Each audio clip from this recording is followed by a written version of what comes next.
Hello, my name is Jimbo Ivy, and on behalf of the City of Corvallis Parks and Recreation Department, I'd like to welcome you to the Majestic Theatre. Since the COVID-19 pandemic began, we have heard the word unprecedented enough times to last us for the rest of our lives. But this situation truly is.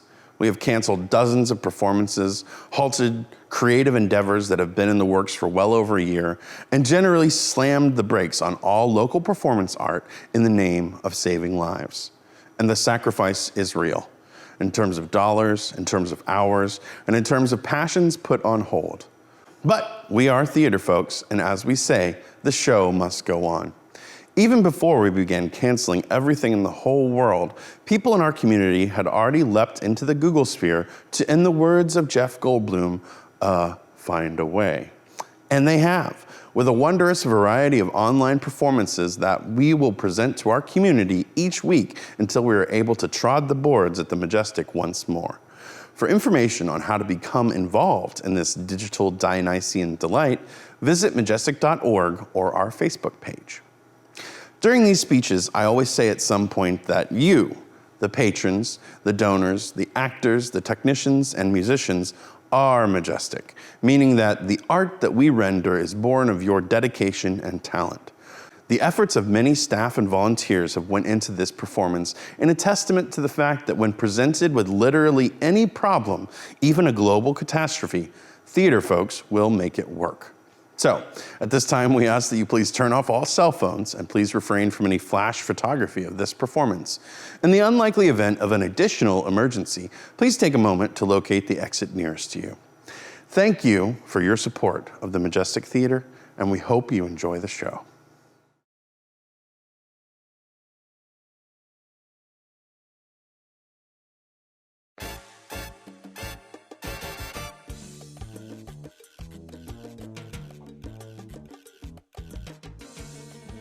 Whoa!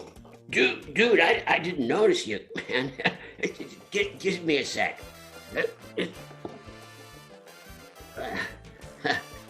There, that's more better. Well, welcome to the Windsor in South Beach, Florida, where life is supposedly easy and chill. But not with these people. You're probably wondering what's going down. Well, I've got all the hot goss. Everything started a few days ago when some dude named John Falstaff arrived in the hood. Well, turns out some of the locals know this guy from when they lived back in England. Now, apparently Falstaff, after Hal became king, weaseled some dough out of our Justice Shallow and disappeared faster than a pina colada on a hot Sunday afternoon. Now, Falstaff's cronies, there's Pistol and Bardolph and Nim, apparently they got the Justice's nephew drunk and lifted his purse. Sounds like Sir Hugh was trying to convince the good Justice to come up with a better scheme than trying to get his money back from Falstaff. He decided to marry the young dude to the wealthy mistress, Anne Ford. Disgusting for sure, but apparently money makes the world go round. I need to know what's happening. Let's go to the front of the house.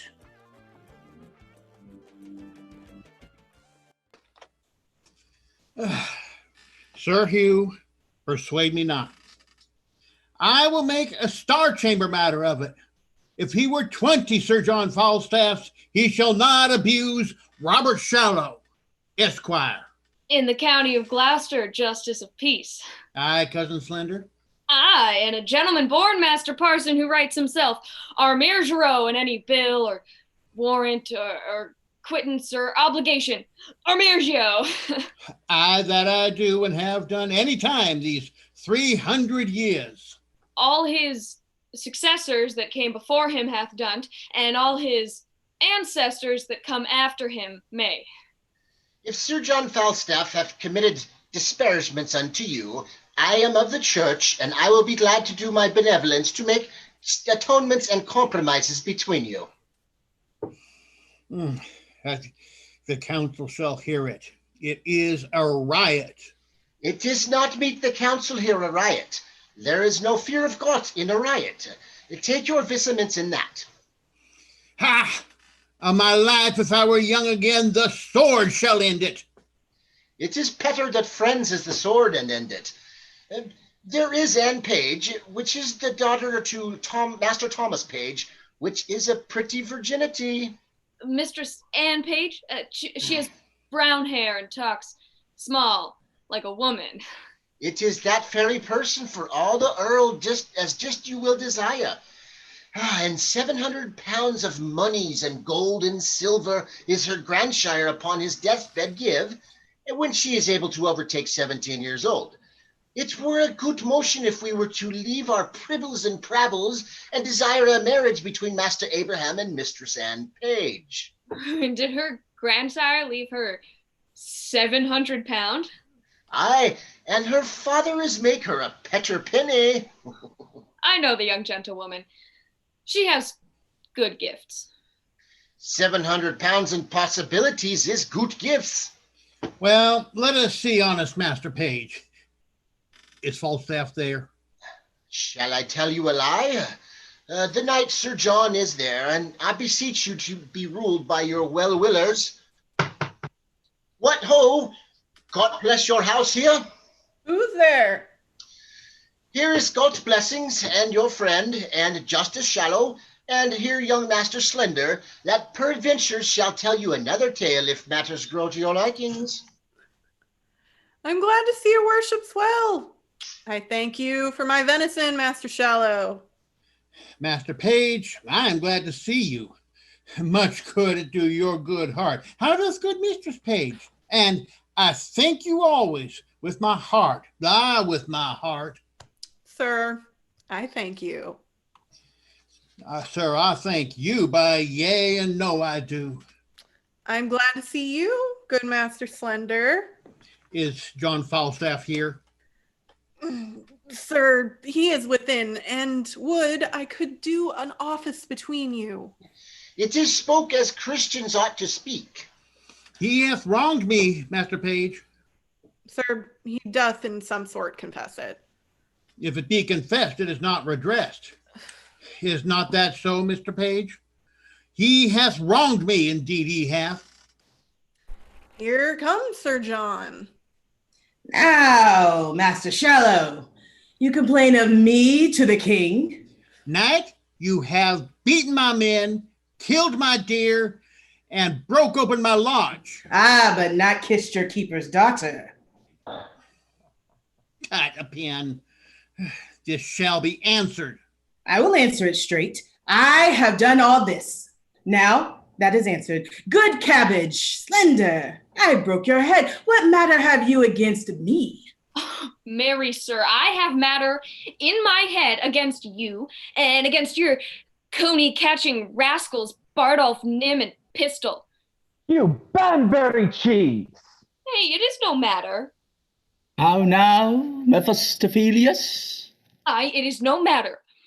Pistol, did you pick Master Slender's purse? Aye, or I might never come in mine own great chamber again else.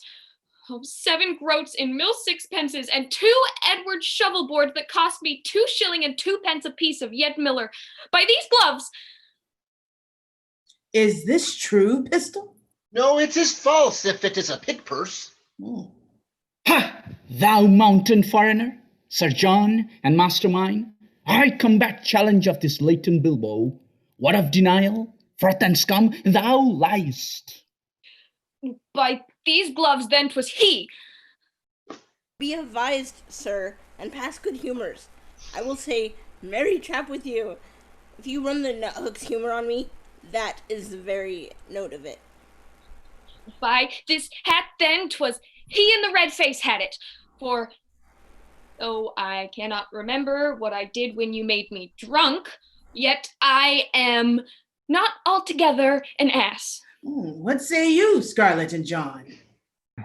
Why, sir, for my part, I say the gentleman had drunk himself out of his 5 sentences, and being fat, sir, was, as they say, cashiered, and so conclusions past the careers. You spake in Latin then too, but 'tis no matter. I'll ne'er be drunk whilst I live again, but in honest, civil, godly company. If I be drunk, I'll be drunk with those that have the fear of God, and not with drunken knaves. Oh, so God judge me, that is a virtuous mind. You hear all these matters denied, gentlemen. You hear it. Nay, Totter, carry the wine in. We'll drink within. Oh, heavens. This is Mistress Anne Page. How now, Mistress Ford? Mistress Ford, by my troth, you are very well met. By your leave, good mistress. Husband, bid these gentlemen welcome. Come, we have a hot venison pastry to dinner. Come, gentlemen, I hope we shall drink down all unkindness.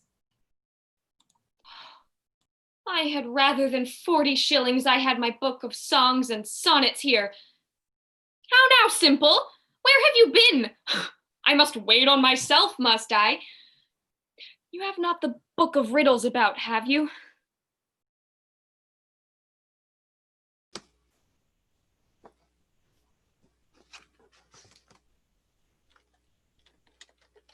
Come again now, Simple. Did Book of Riddles, why did you not lend it to Alice Shortcake a fortnight before Michael Moss?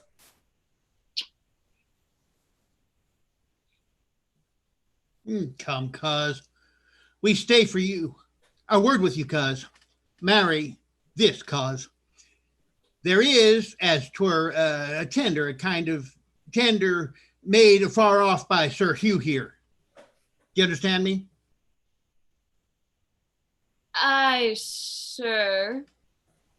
You shall find me reasonable. If it be so, I shall do that is reason. Nay, but understand me. So I do, sir.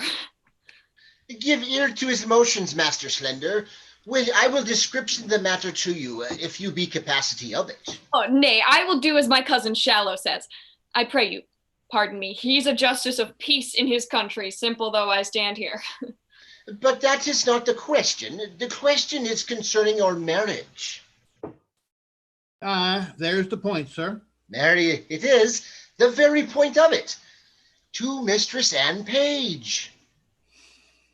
Why, if it be so, I will marry her upon any reasonable demands.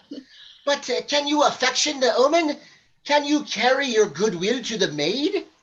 Cousin Abraham Slender, can you love her? I hope, sir. I will do it as shall become one that would do reason. Nay, by God's lords and his ladies, you must speak positible if you can carry your desires towards her. That you must. Will you, upon good dowry, marry her?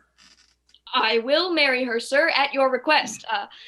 But if there be no great love in the beginning, yet heaven may decrease it upon better acquaintance when we are married and have more occasion to know one another.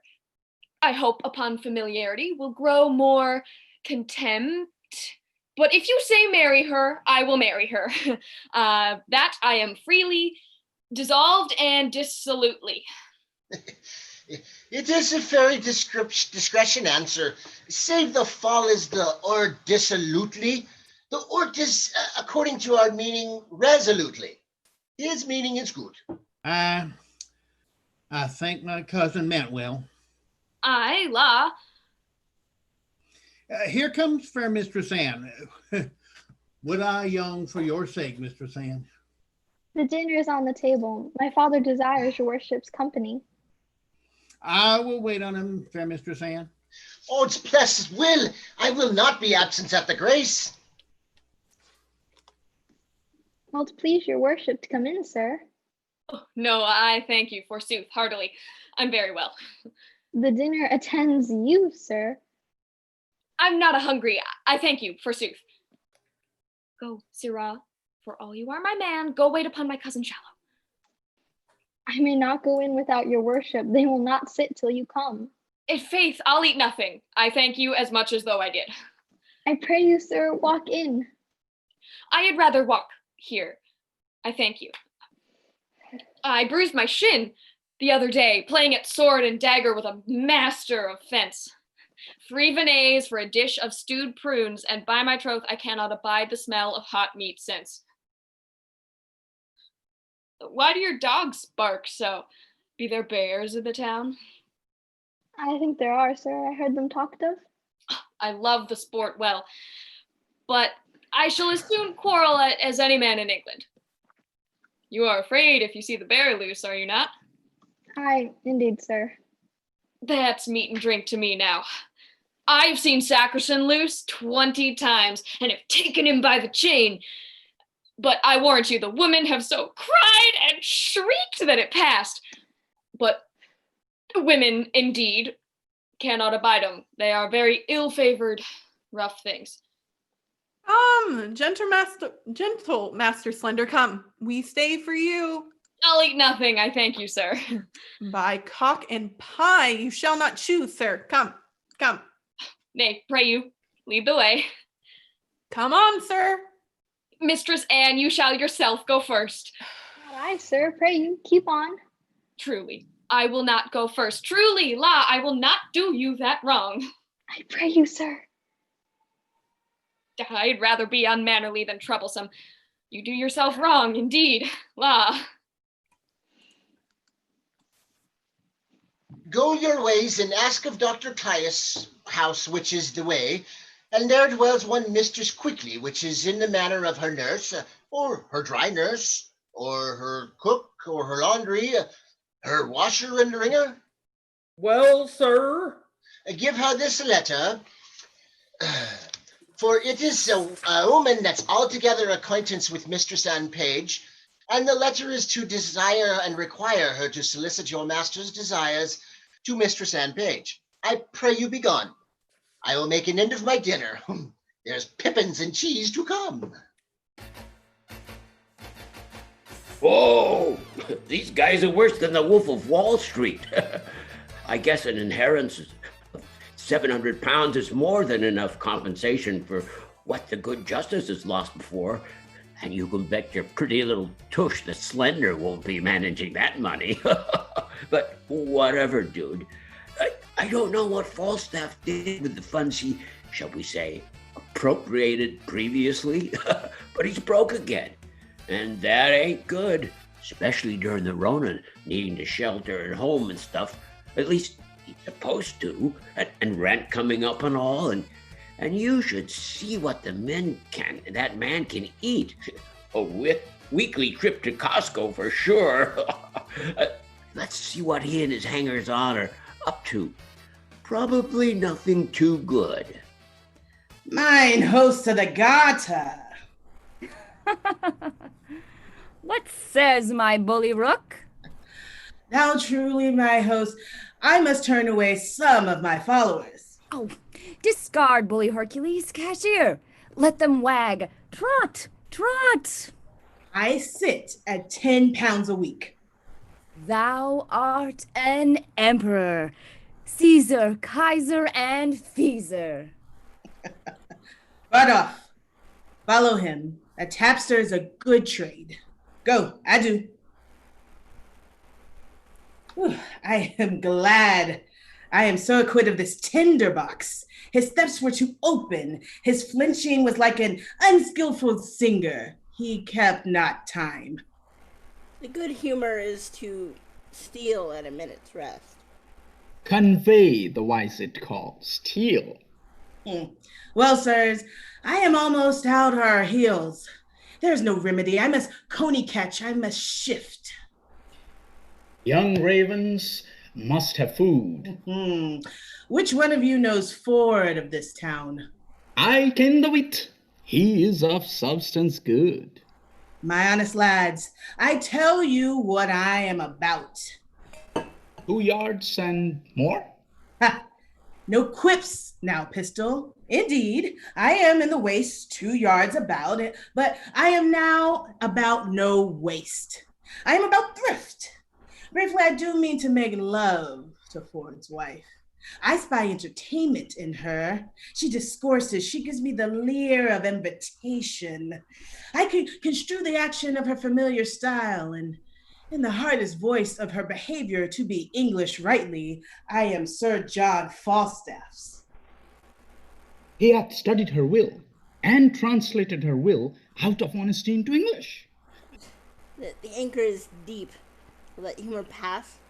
Now, the report goes, she has rule of all her husband's purse, and he hath a legion of angels. As many devils entertain, and to her boys say I. Well, I have written me here a letter to her, and another to Page's husband, who even now gave me the good eyes to examine my parts with judicious oyes. Sometimes the beam of his view gilded my foot, sometimes my portly belly. Then did the sun on Dungan Hill shine?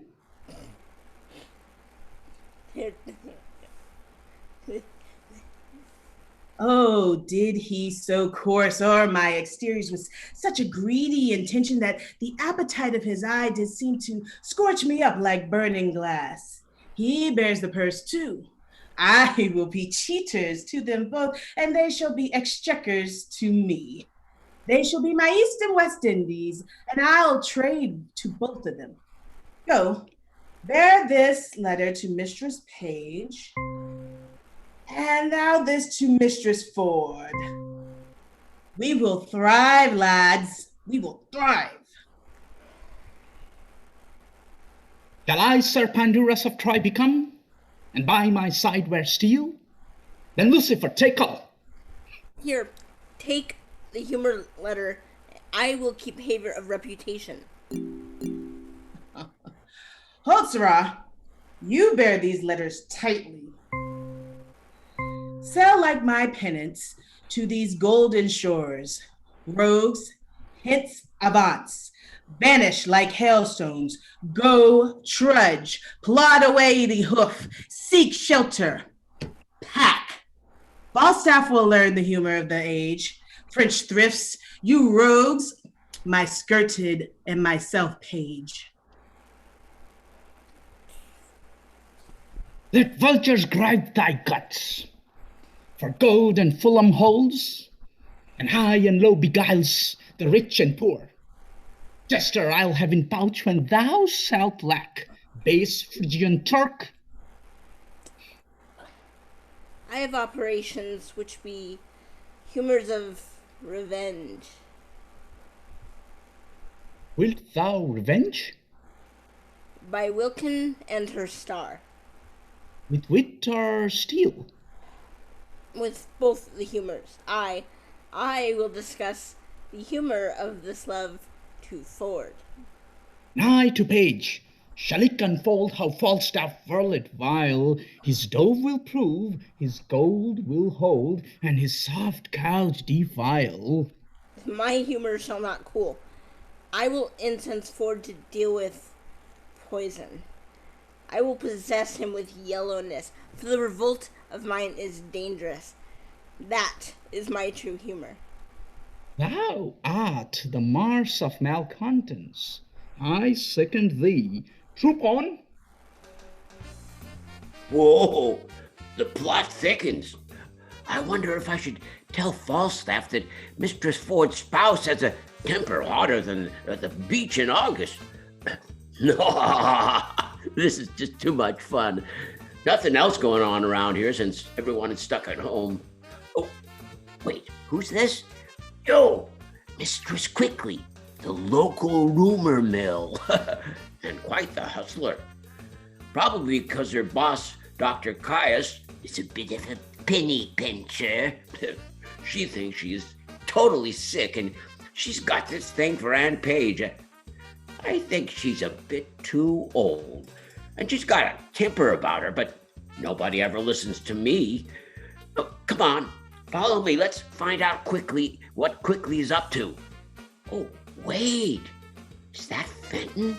Ha, now there's a nice young dude for Anne. but like nobody ever listens to my opinion. Oh, shh, be quiet.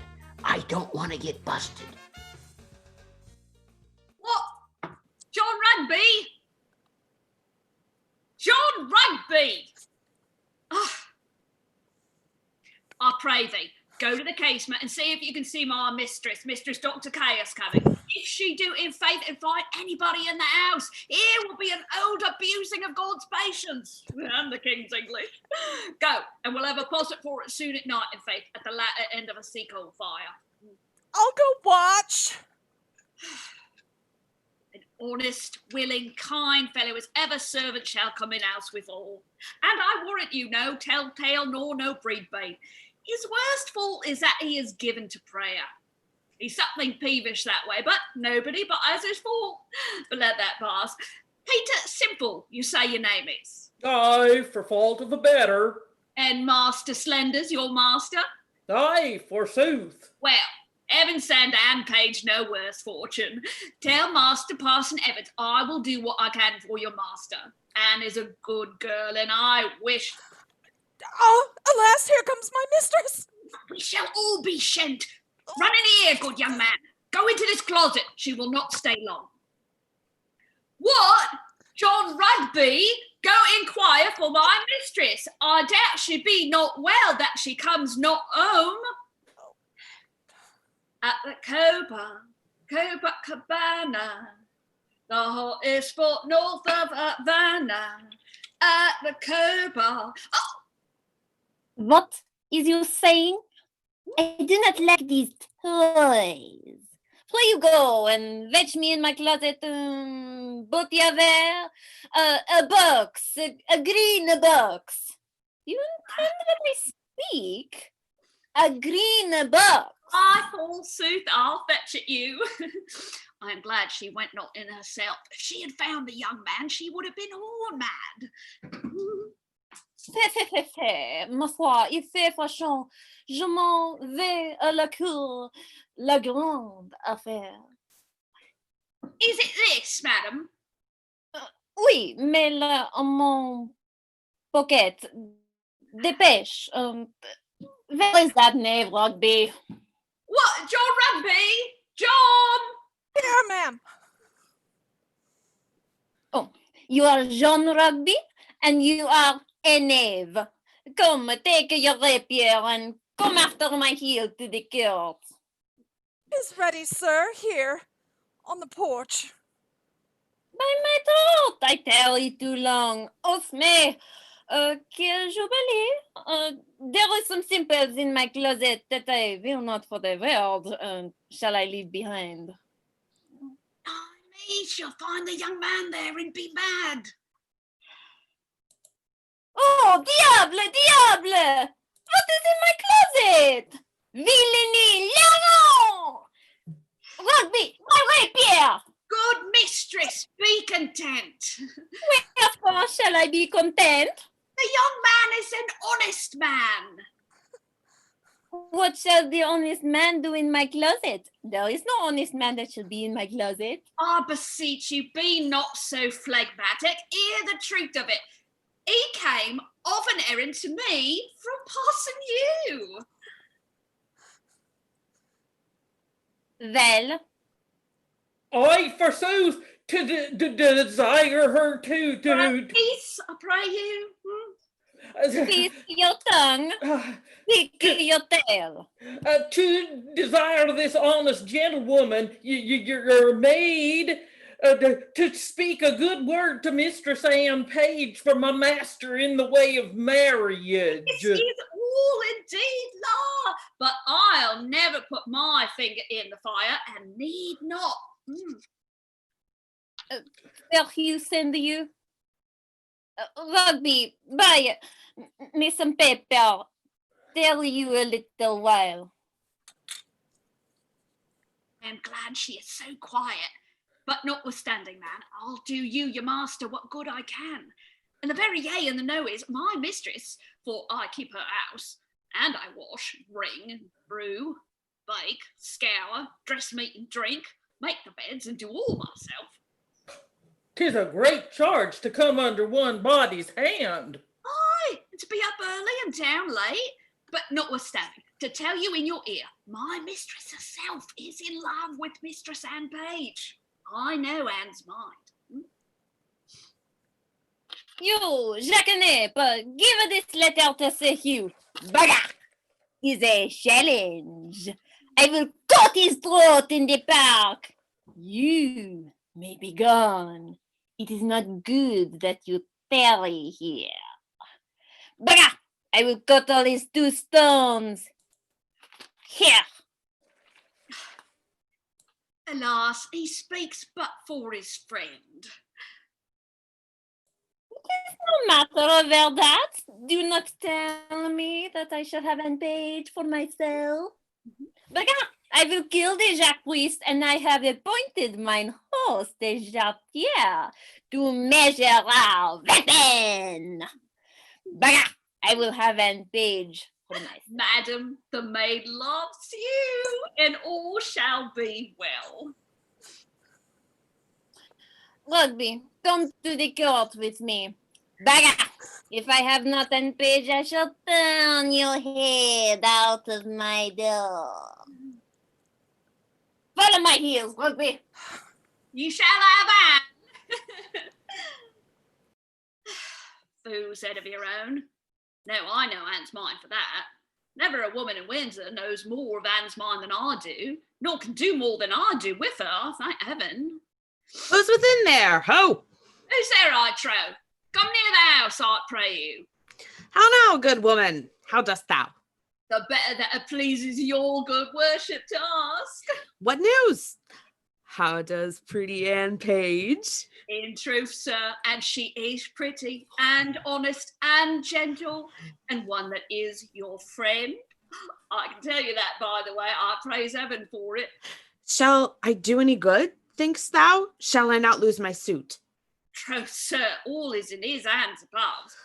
But notwithstanding, Master Fenton, I'll be sworn on a book she loves you. Have you not, your worship, a wart above your eye? Yes, Mary, have I? What of that? We had an hour's talk of that wart. I shall never laugh but in that maid's company.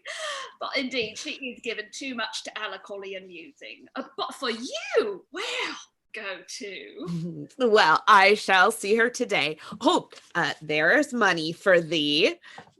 Let me have thy voice in my behalf. If thou seest her before me, commend me. Will I? In faith that I will. And I will tell your worship more of the wart the next time we have confidence, and of other wooers. Oh, well, farewell. I am in great haste now. Farewell to your worship. Truly an honest gentleman, but Anne loves him not, for I know Anne's mind as well as another does. Out upon it, what have I forgot? Joe, what did I tell you? That dudette is quite canny, man. Plays people better than an Irishman plays a fiddle. And now there's 3 people after Anne Page's affections. Dude, why does that never happen to me? Oh, look, here comes Mistress Page. She and Mistress Ford are the local edition of the Housewives of South Beach. Let's see if we can move a little closer. I've got to know what's going down. Hey, don't push.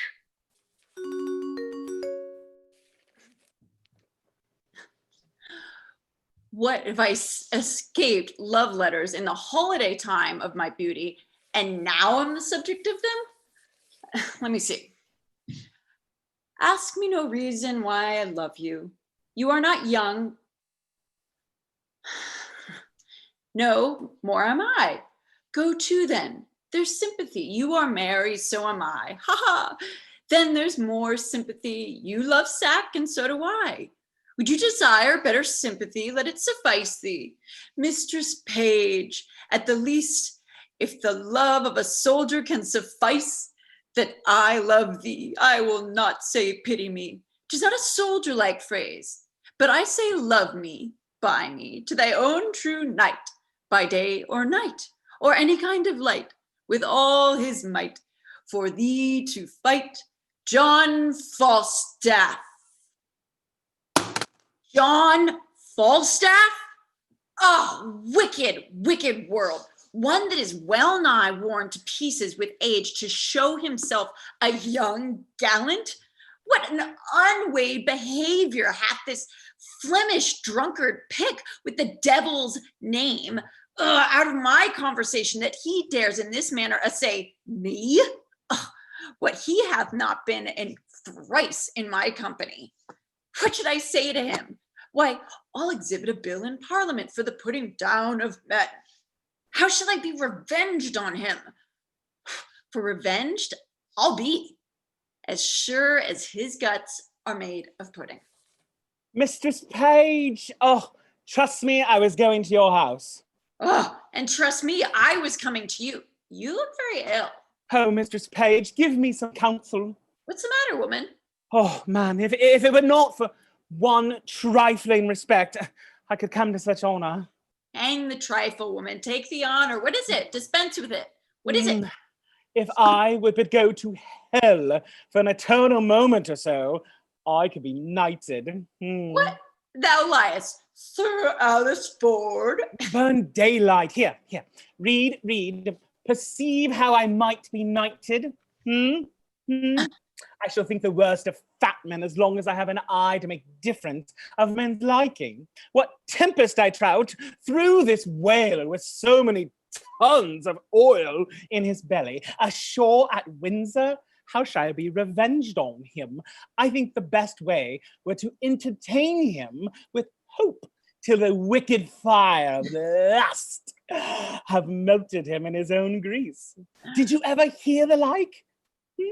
Letter for letter.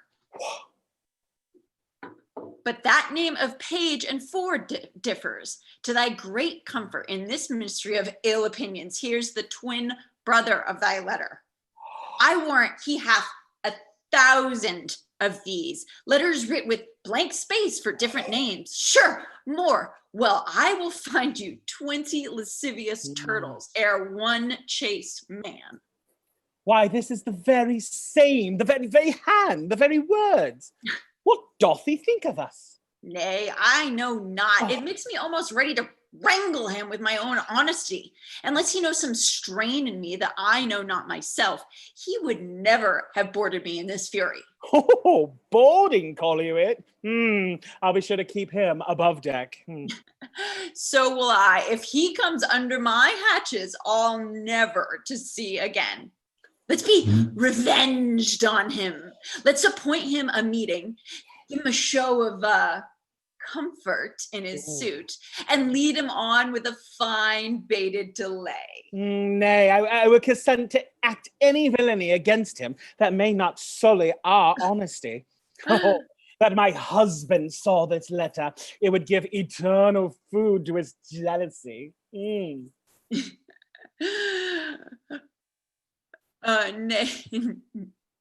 so will I. If you are, why, look, here he comes. I'm sorry, I'm just a good man too. He's as far from jealousy as I am from giving him cause. You are the happier husband. Let's consult together against the Greasy Knight.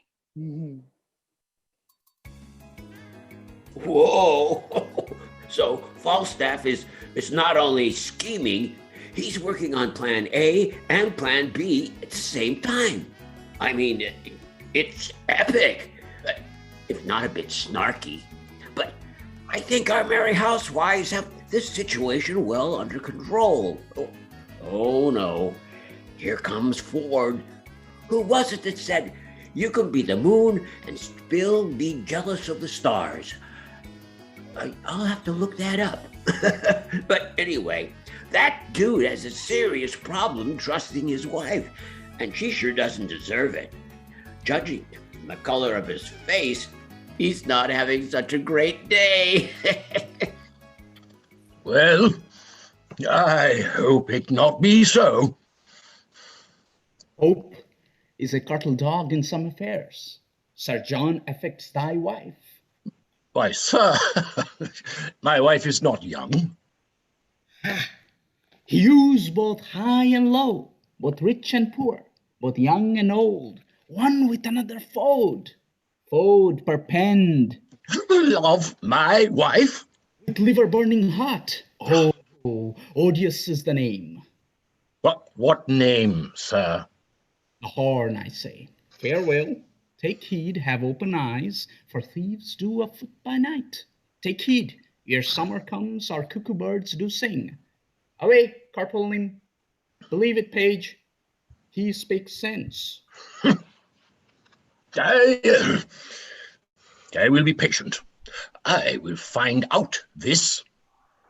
And this is true. I like not the humor of lying.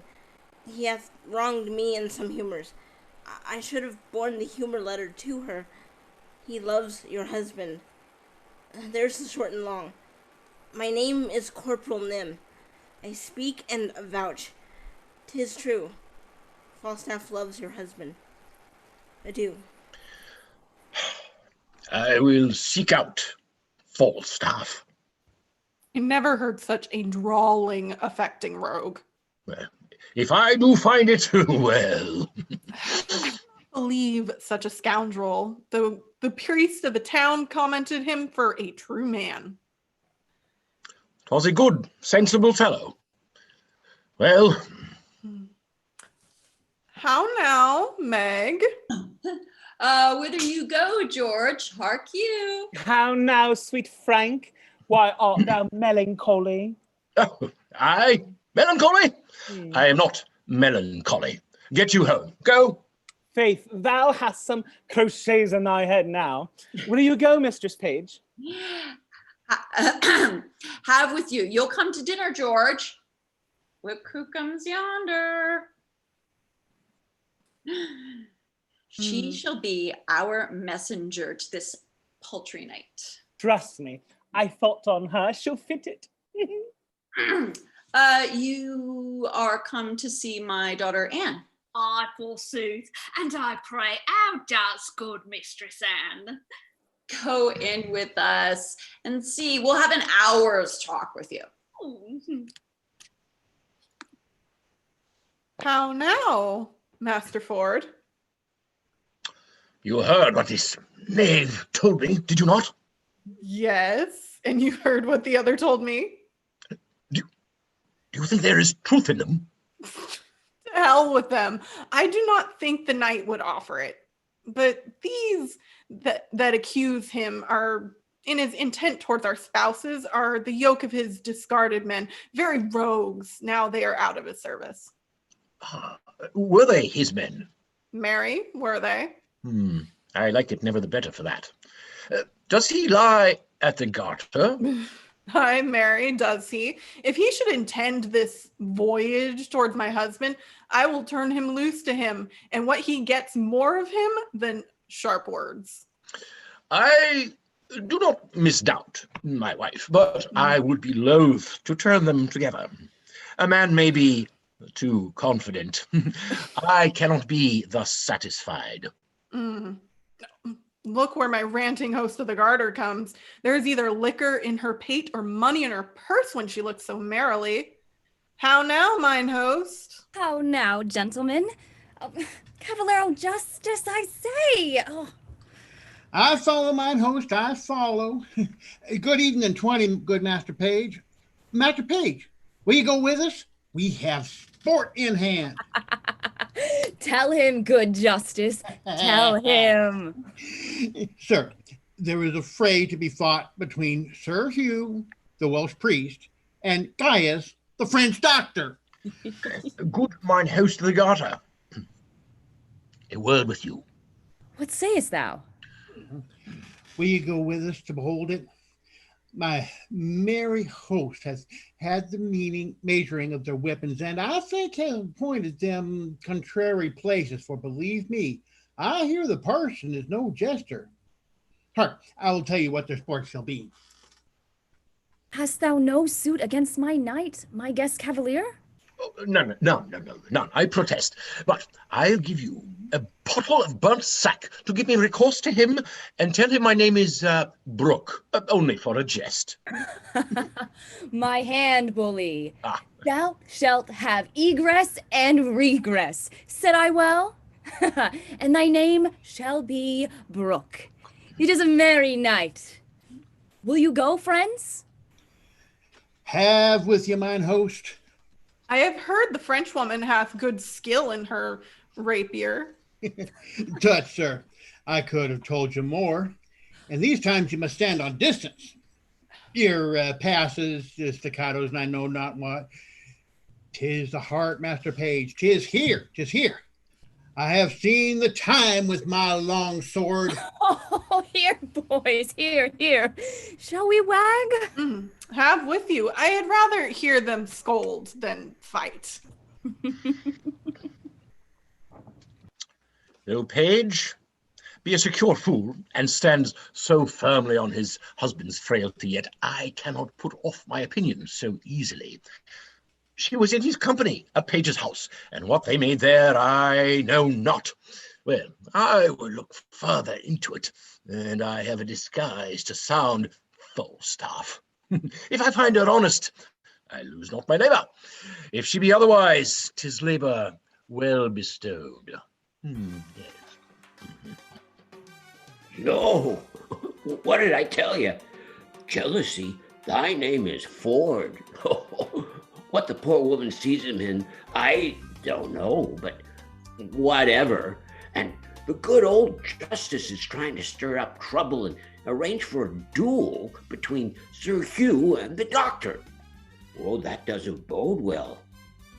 Oh, here comes Falstaff and Pistol, and they're arguing again. Poor Pistol's been trying to borrow some money from Falstaff, but like Arctic snow will fall in South Beach before that would happen. I will not lend thee a penny. By then, the world's mine, Wester, which I with sword will open. Not a penny. I have been content, sir. Should I lay my countenance to pawn, I am damned in hell for swearing to my gentlemen, my friends, you were good soldiers. Didst not thou share? Hadst thou not 15 pence? Reason, you rogue, reason. Thinkest thou I'll endanger my soul gratis? At a word, hang no more about me. Go to your manor of pick-a-hatch. Go. You'll bear not a letter from me. You rogue, you stand upon your honor? Why, thou unconfinable baseness, it is as much as I can to keep the terms of my honor precise. I myself, living in the fear of God on the left hand and hiding my honor in my necessity, am fain to shuffle and to hedge. And yet you, rogue, will ensconce your rags and your bold beating oaths under the shelter of your honor. You will not do it. You. I do relent. What would thou more of men? Sir, here's a woman that would talk with you. Let her approach. If you worship, good morrow. Good morrow, good wife. What's with me? Shall I vouchsafe your worship a word or two? 2,000, fair woman, and I'll vouchsafe thee for hearing. There is one Mistress Ford, sir. I pray come a little nearer this ways. I myself dwell with Mistress Dr. Caius. Well on, Mistress Ford, you say? Your worship says very true. I pray your worship, come a little nearer this ways. I warrant thee, nobody hears. My own people, my own people. Are they so? God bless them and make them his servants. Yes, well, Mistress Ford, what of her? Mary, this is the short and the long of it. You have brought her into such a canaries as 'tis wonderful. Yourself, the best courtier of them all when the court lay at Windsor. All the others, even the best and the fairest that could have won any woman's heart, but I warrant you they never could get an eye wink of her. And yet there has been earls, nay, which is more, pensioners. But I warrant you, all is one with her. Well, what says she to me? Be brief, my good she Mercury. Marry, she hath received your letter, for the which she thanks you 1,000 times, and she gives you to notify that her husband will be absent from his house between 10 and 11. 10 and 11? Aye, forsooth. And then you may come and see the picture, she says, that you were of. Master Ford, her husband, will be from home. Alas, the sweet woman leads an ill life with him. He's a very jealousy man.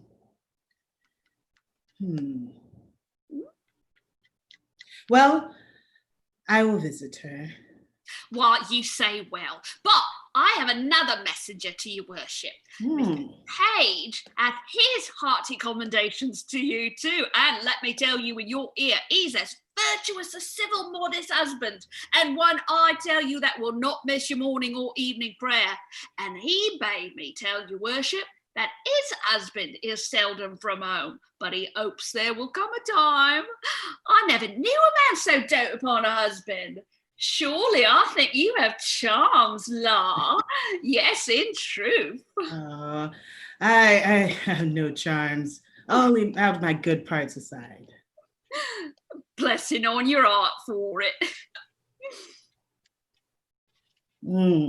So, pray tell me, has the husband of Page and the wife of Ford, did they talk about how much they love me? Yes, indeed. They have not so little grace, I hope. That were a trick indeed. But Mistress Page would desire you to send him your little page Robin of all loves. His husband has a marvellous affection to the little page, and truly, Master Page is an honest man. Never a husband in Windsor leads a better life than he does. Truly, he deserves it, for if there be a kind man in Windsor, he is one. You must send him your page, no remedy. Why, I will. Nay, but do so then, and look you, he may come and go between you both, and in any case, have a nay word. You may know one another's mind, and the boy need never to understand anything. But 'tis not good the children should know any wickedness. Yes, well, fare thee well. Commend me to them both. There's my purse. I am thy debtor. Boy, go along with this woman. This news distracts me. This spunk is one of Cupid's carriers. Sayest thou so, Jack? Go thy ways, I'll make more of thy old body than I have done. Will they look after thee? Wilt thou, after the expense of so much money, be now a gainer? Good body, I thank thee. Sir John, there's one Master Brooke that would fain speak with you and be acquainted with you, and has sent your worship a morning's draught of sack. Brooke is his name. Aye, sir. I'll call him in. Such brooks are welcome to me that overflow with such liquor. God bless you, sir. And you, sir. You would speak with me? I make bold to press with so little preparation upon you. I welcome. You're welcome. What's your will? Give us leave, drawer. Sir, I am a gentleman that have spent much. My name is Brooke. Good Master Brooke. I desire more of your acquaintance. Good Sir John, I sue for yours. Not to charge you, for I must let you understand that I think myself in better plight for a lender than you are, the which hath something emboldened me to this unseasoned intrusion. For they say, if money go before, all ways do lie open. Money is a good soldier, yes, sir, and will on. I have a bag of money here, troubles me. If you will help to bury it, Sir John, take it all, or half of it, for easing me of the carriage. Sir, I know not how I may deserve to be your porter. sir, I hear you are a scholar. I will be brief with you. And you have been a man long known to me, though I had never so good means as desire to make myself acquainted with you. I shall discover a thing to you, wherein I must very much lay open my own imperfection. Very well, sir. Proceed. Very well. There is a gentlewoman in this town. Her husband's name is Ford.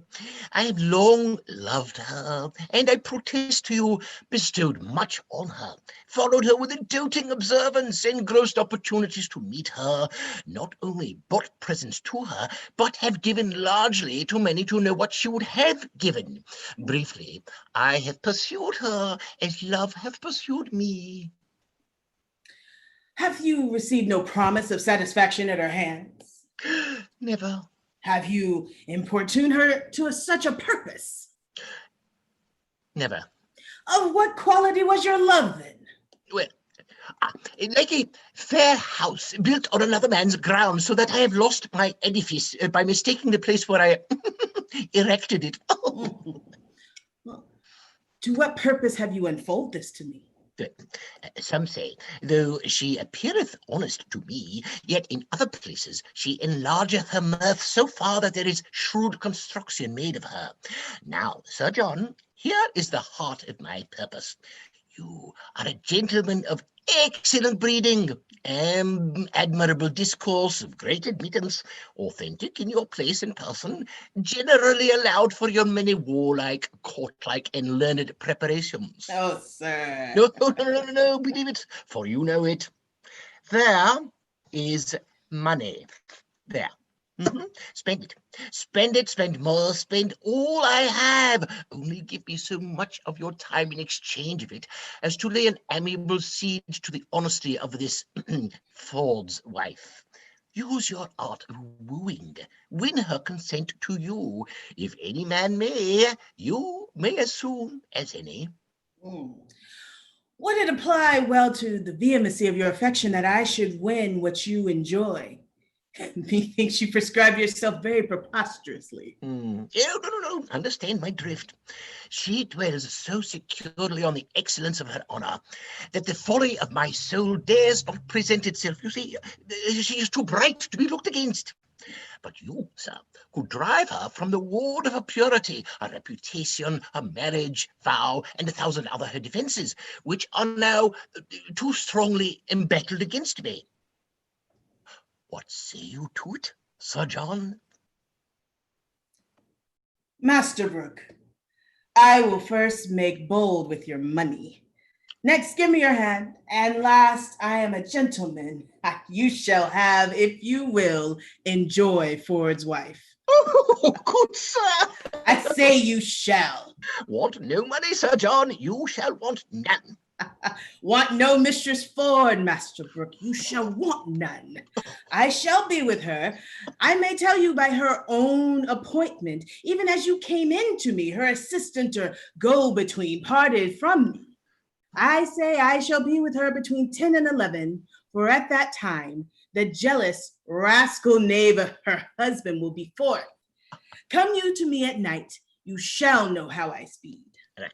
I am very blessed in your acquaintance. Do you know Ford, sir? Hang him, poor cuckoldly knave. I know him not, yet I wrong him to call him poor. They say the jealous wittly knave has masses of money, for which his wife is well favored. I will use her as the key for the cuckolding rogue's coffer. Yes. Well, very well. Would you knew Ford, so that you might avoid him if you saw him? Hang him! I will stare him out of his wits. I will awe in the man with my cudgel. I shall hang like a meteor over the cuckold's horns. Master Brooke, thou shalt know I will predominate over the peasant, and thou shalt lie with his wife. Come soon to me at night. Ford's a knave, and I will aggravate his style. Thou, Master Brooke, shalt know him for a knave and a cuckold. Come soon to me at night. Very well. What a damned Epicurean rascal is this? My heart is ready to crack with impatience. Who says this is improvident jealousy? My wife has sent to him. The hour is fixed. The match is made. Would any man have thought this? See the hell of having a false woman. My bed shall be abused, my coffers ransacked, my reputation known at. And I shall not only receive this villainous wrong, but stand under the adoption of abominable terms, and by him that does me this wrong. Terms, names, cuckold, withal, but the devil himself hath not such a name. Page is an ass, a secure ass. He will trust his husband, he will not be jealous. I will rather trust Parson Hugh, the Welshman with my cheese, an Irishman with my sack, than my wife with herself. Then she plots, then she ruminates, then she devises. God be praised for my jealousy. 10 o'clock the hour. I will prevent this. Detect my wife, be revenged on Falstaff, and laugh at Page. I will about it. Better 3 hours too soon than 1 minute too late. Fie, fie, oh fie, cuckold, cuckold, cuckold! Whoa! Whatever is wrong with that dude Ford? His wife adores him. Last year I tried to... well, never mind that. and with that much of an incentive, Falstaff can, put on the smolder if he wants to, if you know what I mean. That was one big fat purse, bigger than a bag of Halloween candy. Oh, there's that French quack again. Let's split.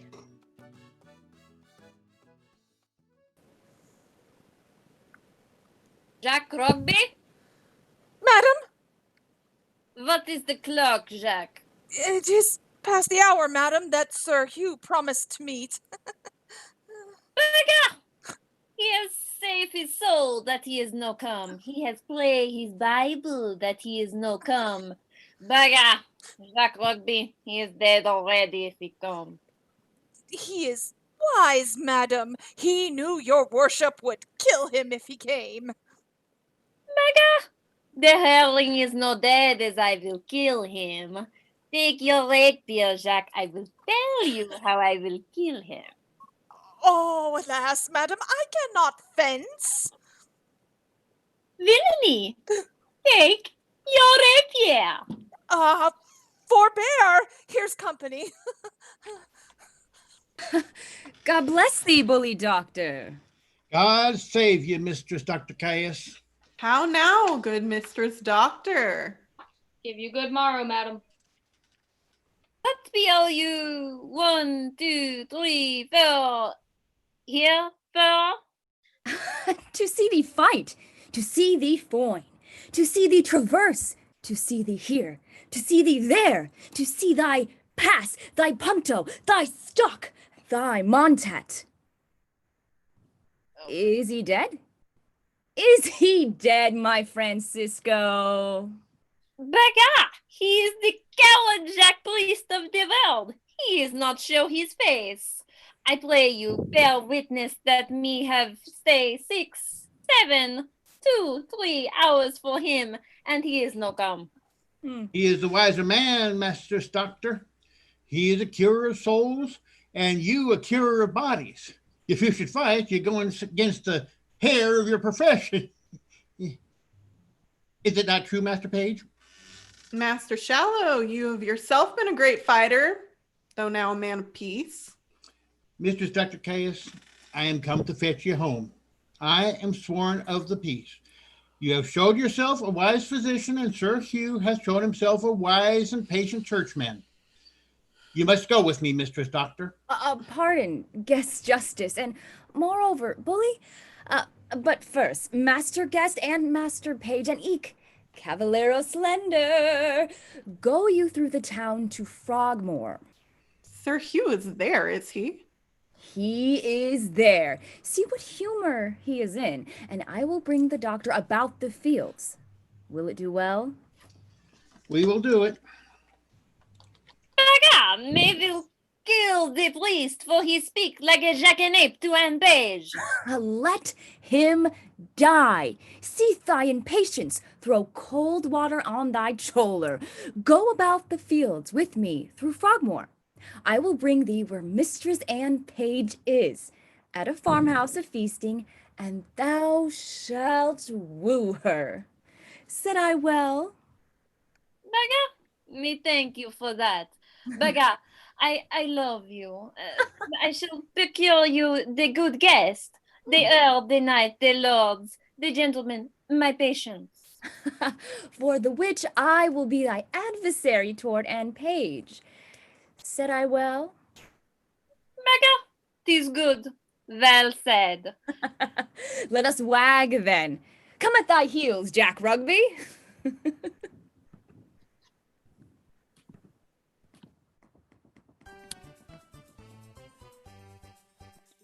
Oh, looks like the good doctor is about to blow his top. I can't believe she's letting herself be needled on by the host.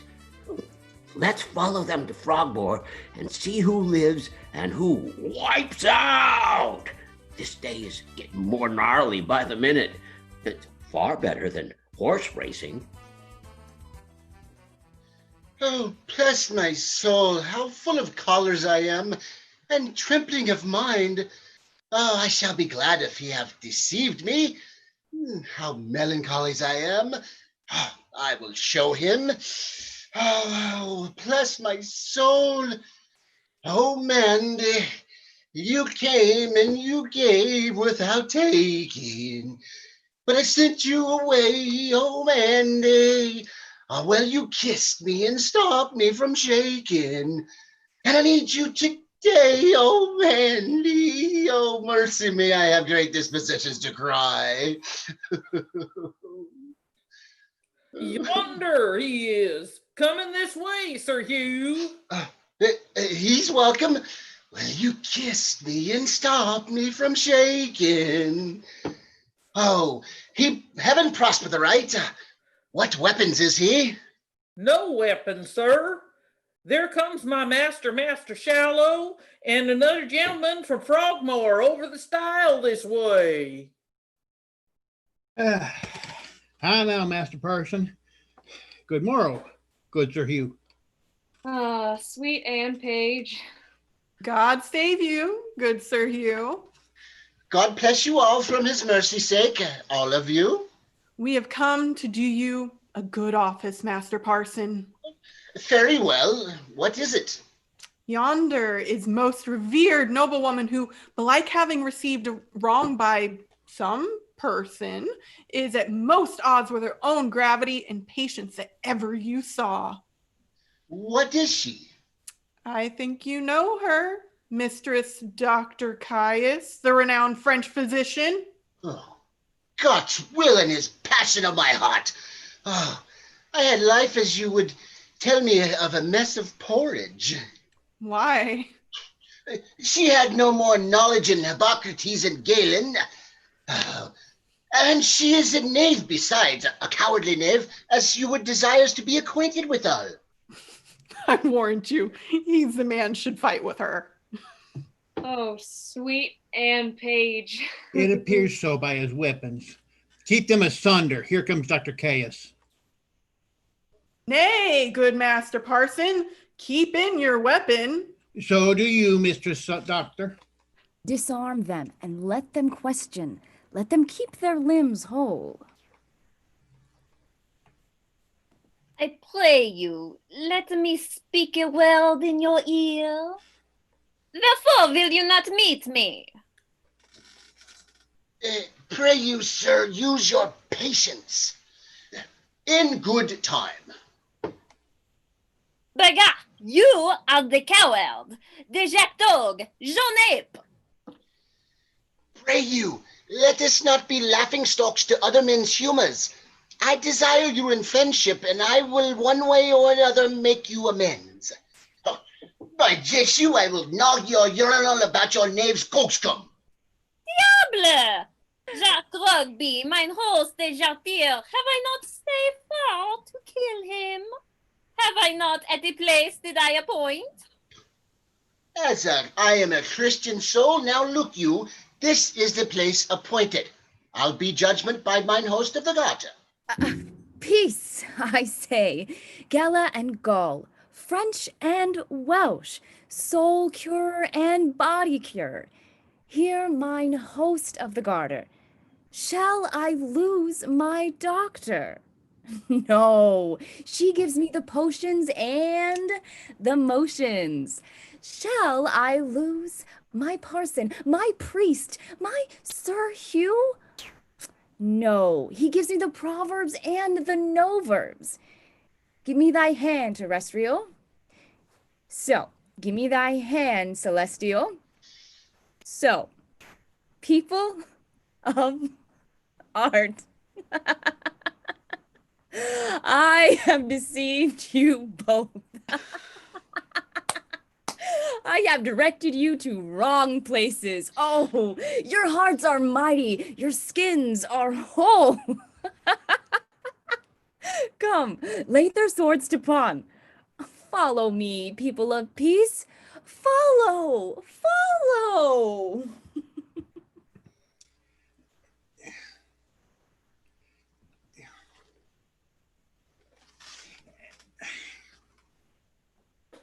Afore God, a mad host. Follow, gentlemen, follow. Oh, sweet Anne Page. Ha! Do I perceive that? How have you made a sort of us? Ha! Ha! This is well. He has made us his vaulting stog. Oh, come, I desire that we may be friends, and let us gnaw our brains together to be revenge on this same scurvy cogging companion, the host of the garter. Baga, with all my heart. She promised to bring me where is Anne Page. Baga, she deceived me too. Well, I will smite her noddles. Pray you, follow. Follow, follow, follow. Whoa, talk about anticlimactic. Here I was looking forward to some sweet action, and poof, these idiots go and resolve their differences and decide to work together to take their revenge against the host. I didn't see that coming. What a plot twist. What? Quick, hide behind this bush. Here comes Mistress Page. Nay, keep your way, you little gallant. You are a flattering boy. Now I see you'll be a courtier. Well, Mistress Page, well met. Whither go you? Truly, sir, to see your wife. Is she at home? Aye, and as idle as she may hang together for want of company. I think if your husbands were dead, you two would marry. Be sure of that. 2 other husbands. Where had you this pretty weathercock? I cannot tell what the dickens his name is my husband had of him. What do you call your knight's name, sirrah? Sir John Falstaff. Sir John Falstaff? I can never hit on his name.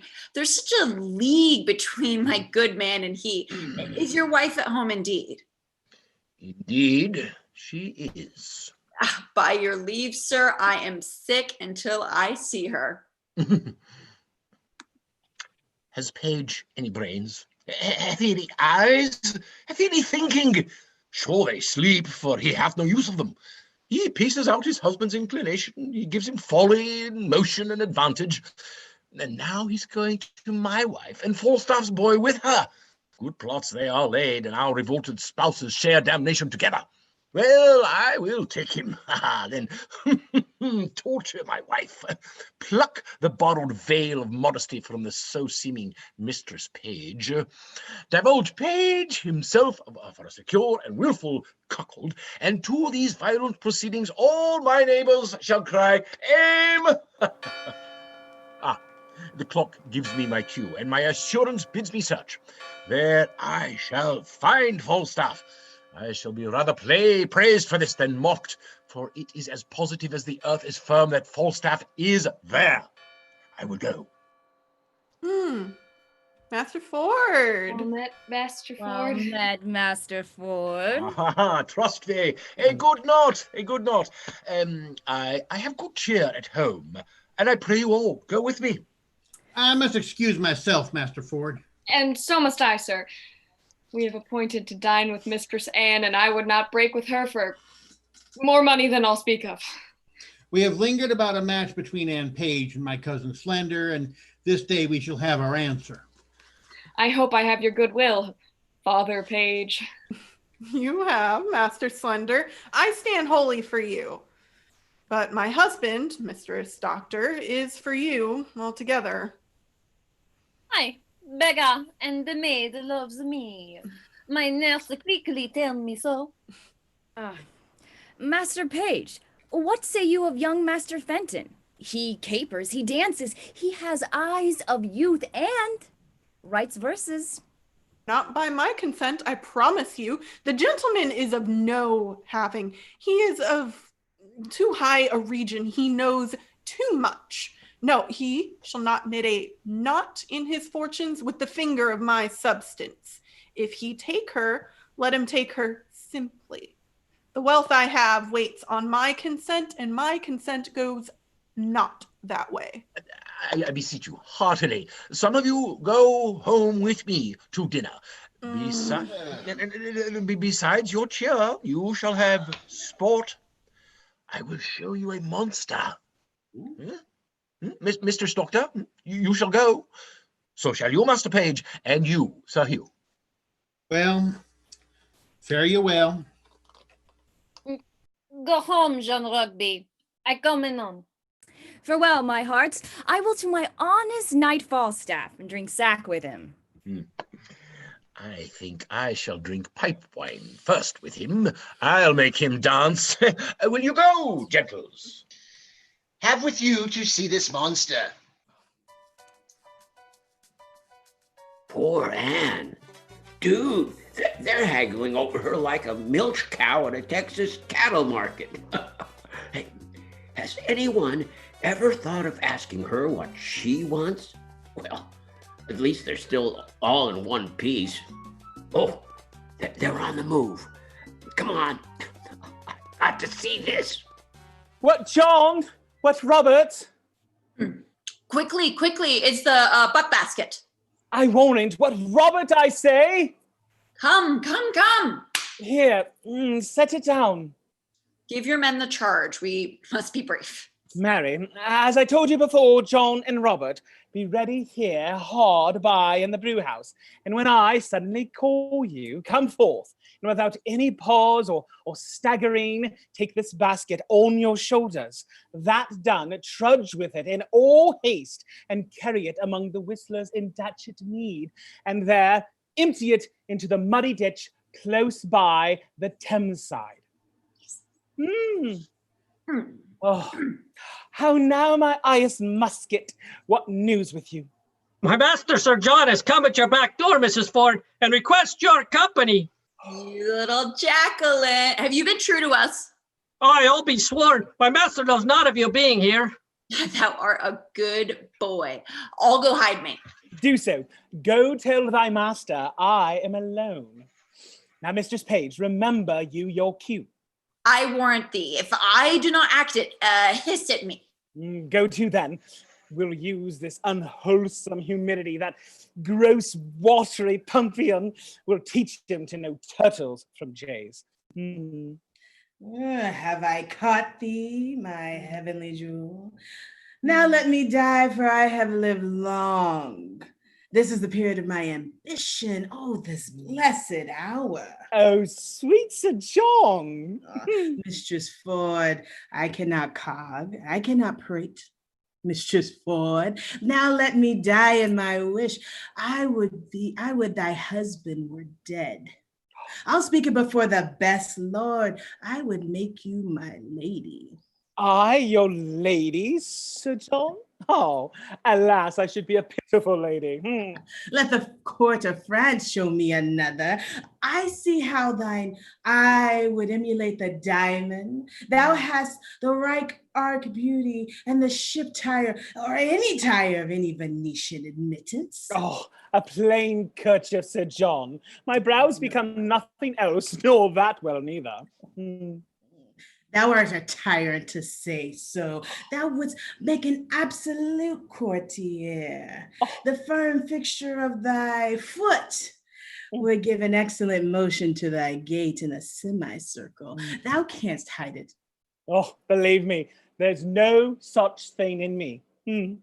What made me love thee? Let me persuade thee. There's something extraordinary in thee. Come, I cannot say thou art this and that, like a many of these lisping hawthorn buds that come like women in men's apparel. I cannot, but I love thee, none that thee thou deservest. Do not betray me, sir. I fear you love Mistress Page. Oh, well, heaven knows how I love you, and you shall one day find it. Ooh, keep that in mind. I'll deserve it. Mrs. Ford, there's Mrs. Page at the door, sweating and blowing and looking wildly, and would need speak with you presently. She shall not see me. I will ensconce behind the arras. Pray you do so. She's a very tattling woman. How now? What's the matter? Oh, Mistress Ford, what have you done? You're shamed. You're overthrown. You're undone forever. What's the matter, good Mistress Page? Well a day, Mistress Ford, having an honest man as your husband to give him such cause of suspicion. What cause of suspicion? What cause of suspicion? Out upon you, how I am mistook in you. What? Alas, what's the matter? Your husband's coming hither, woman, with all the officers in Windsor to search for a gentleman that he says is here. Now, in the house, by your consent to take ill advantage of his absence. You're undone. Oh, 'tis not so, I hope. Pray heaven it be not so that you have such a man here. 'Tis most certain your husband's coming with half of Windsor at his heels to search for such a one. I come before to tell you, if you know yourself clear, why I am glad of it. But if you have a friend here, convey him out. Be not amazed. Call all your senses to defend your reputation, or bid farewell to your good life forever. Oh, what shall I do? There is a gentleman, my dear friend, and I fear not mine own shame so much as his peril. I had rather than £1,000 were he out of the house. For shame! Never stand. You had rather? And you had rather your husband's here at hand, but think you of some conveyance in the house? You cannot hide him. Oh, how you have deceived me. But look, here, it's a basket. He of any reasonable stature, he may creep in here. Oh, we'll throw foul linen upon him as if it were going to the bucking. Send him out with 2 of your men to the Datchet meet. He's too big to go in there. What shall I do? Let me see it. Let me see it. Oh, let me see it. All in. All in. Follow your friend's counsel. All in. Oh, it's Sir John Falstaff. Are these your letters, knight? I love thee. Help me away. Let me creep in here. I'll never tell you. Help your master, boy. Call your men, Mistress Ford. Dissembling knight. What, John? Robert? John? Go. Take these clothes here quickly. Where's the Falstaff? Don't move so slowly. Carry them to the laundress and Datchet Mead. Quickly! Come! Oh. Pray you, come near. If I suspect without cause, why then make sport at me, and then let me be your jester. I deserve it. How now? Will bear you this? Laundress, forsooth. Why? What have you to do with they bear it? You were best meddle with buck washing? Buck? Oh, I wish I could wash myself of the buck. Buck. Aye, buck. I warrant you, buck, and of the season too, it shall appear. Gentlemen, I dreamed tonight. I'll tell you my dream. Here be my keys. Ascend my chambers. Search, seek, find out. I'll warrant we'll unkennel the fox. Let me stop this way first. So, now, uncape! Good Master Ford, be contented. You wrong yourself too much. True, Master Page. Up, gentlemen, up. You shall see sport anon. Come, follow me, gentlemen. This is very fantastical humors and jealousies. Baga, 'tis not the fashion of France. It is not jealous in France. Nay, follow him, gentlemen. See the issue of his search.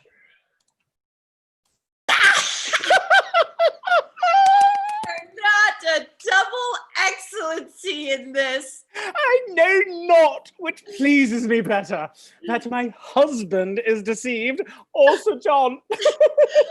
What a taking was he when your husband, asked, "Ooh, who's in the basket?" Oh, I am half afraid he will need of washing, so throwing him into the water will do him a benefit. I think my husband hath some special suspicion of Falstaff's being here, for I never saw him so gross in his jealousy till now.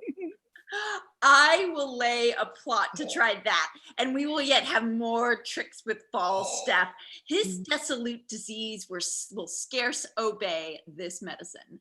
Oh, shall we send that foolish carrion mistress quickly to him and excuse his throwing into the water and give him another hope to betray him to another punishment? We will do it. Let him be sent for tomorrow night, 8 o'clock, to have amends.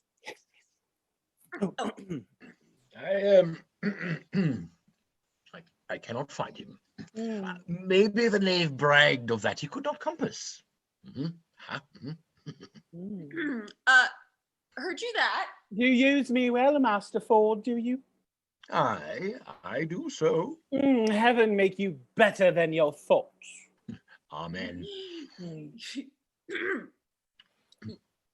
You do yourself mightily wrong, Master Ford. I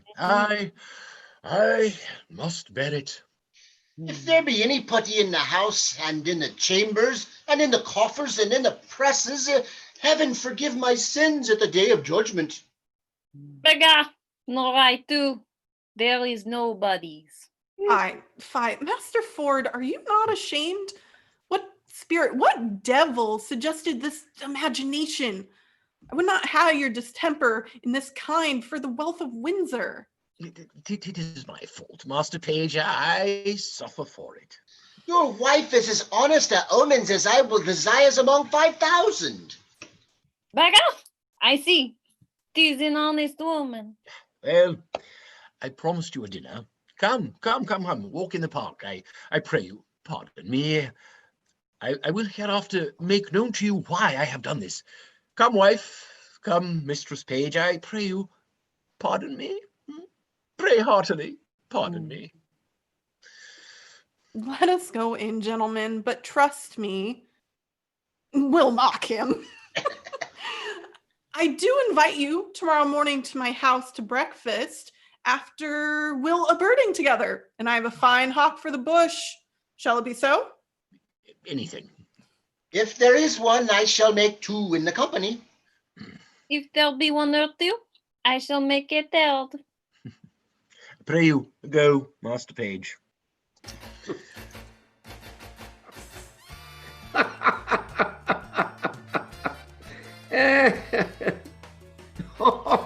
Whoa! I haven't laughed so hard since Randy Rainbow's last parody. Excuse me. Can't wait to tell that story at bingo. All the old farts are going to pee their pants. But what did I tell you? Our housewives have the situation quite under control, and I have a feeling it will be Falstaff ending up with some horns.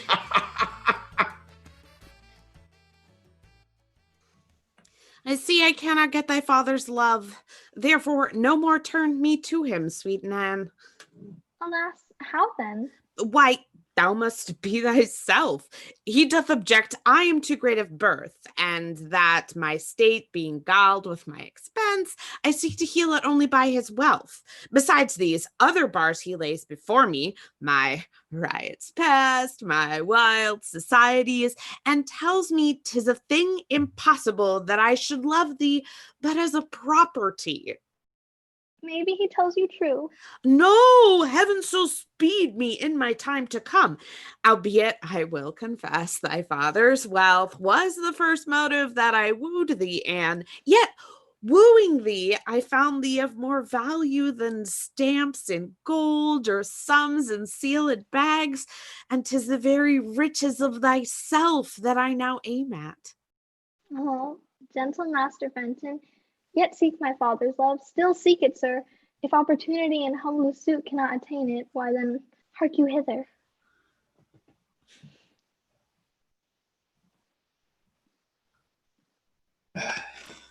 To break their talk, Mistress Quickly, my kinsman shall speak for himself.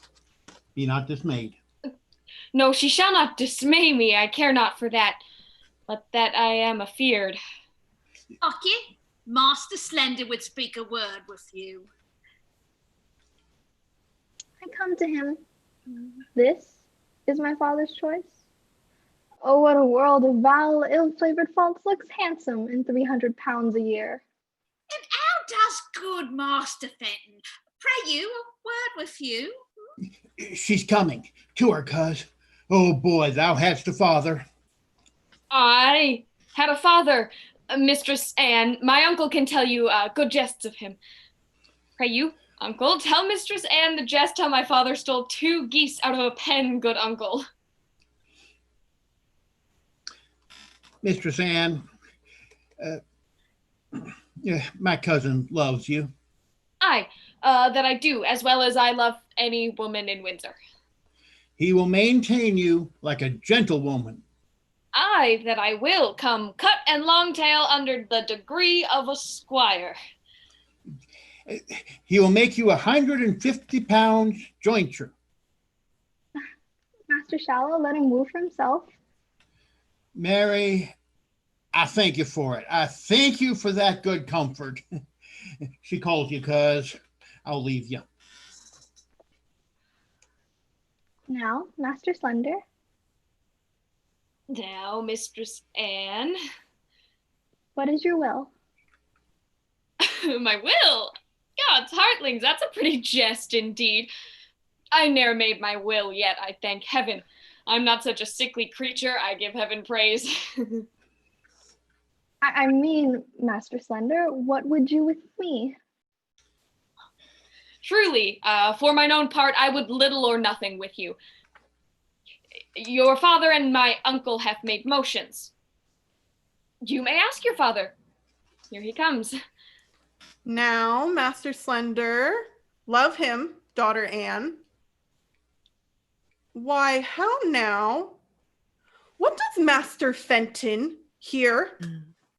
You wrong me, Master Fenton, thus still to haunt my house. I told you, sir, my daughter is disposed of. Nay, Master Page, be not impatient. Good Master Fenton, come not to my child. She is no match for you. Sir, will you hear me? No, good Master Fenton. Come, Master Shallow, come, son Slender, in. Knowing my mind, you wrong me, Master Fenton. Speak to Mistress Page. Oh, good Mistress Page, for that I love your daughter in such a righteous fashion as I do, perforce against all checks, rebukes, and manners, I must advance the colors of my love and not retire. Let me have your goodwill.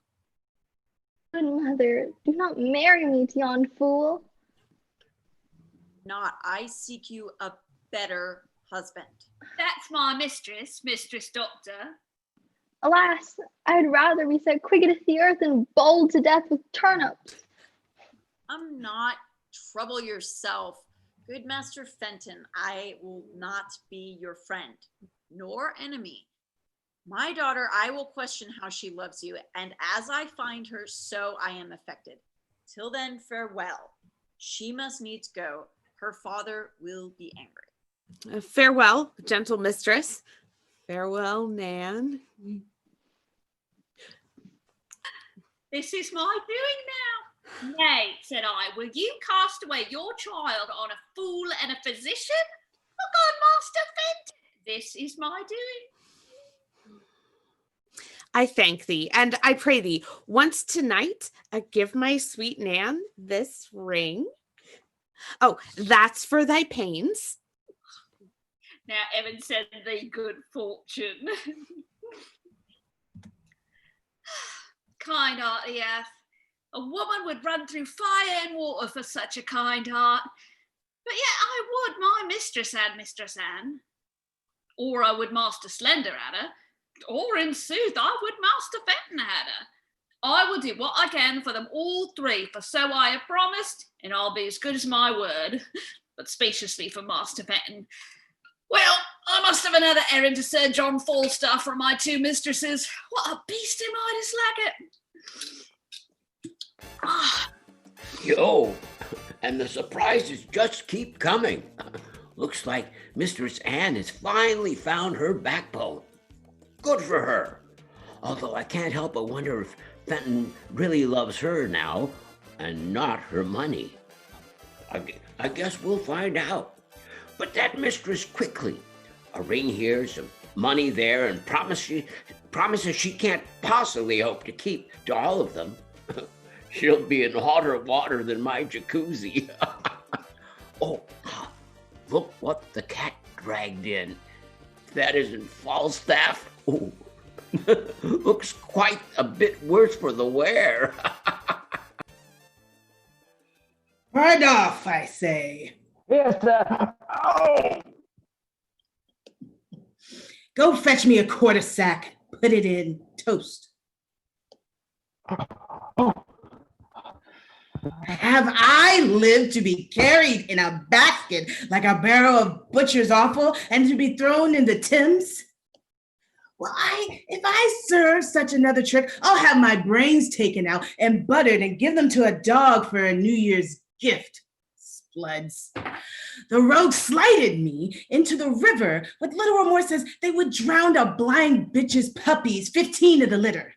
And you may know by my sighs that if I have a kind of alacrity for sinking, if I were as deep as hell, I should down. I had been drowned, but that the shore was shelvy and shallow, a death I abhor. For the water swells a man, and what a thing should I have been had I been swelled. I should have been a mountain of mummy. Here's Mrs. Quickly, sir, to see you. Come, let me pour in some sack into the Thames water, for my belly is as cold as if I had swallowed snowballs for pills to cool the rains. Let her in. Come in, woman! By your leave, I cry your mercy. I give you worship good morrow. Take these chalices away. Go brew me a pottle of sack finely. How now? Marry, sir, I come to your worship from Mistress Ford. Mistress Ford?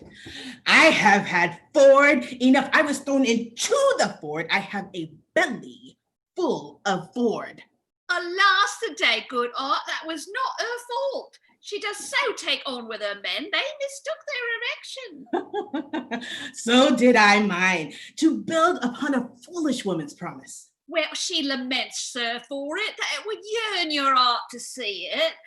Her husband goes this morning a-birding. She desires you once more to come to her between 8 and 9. I must carry her word quickly. She'll make you amends, I warrant you.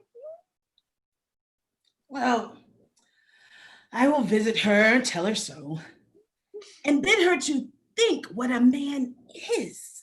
Let her consider his frailty, then judge of my merit. I will tell her. Do so. Between 9 and 10, sayest thou? 8 and 9, sir. Be gone, I will not miss her. Peace be with you, sir.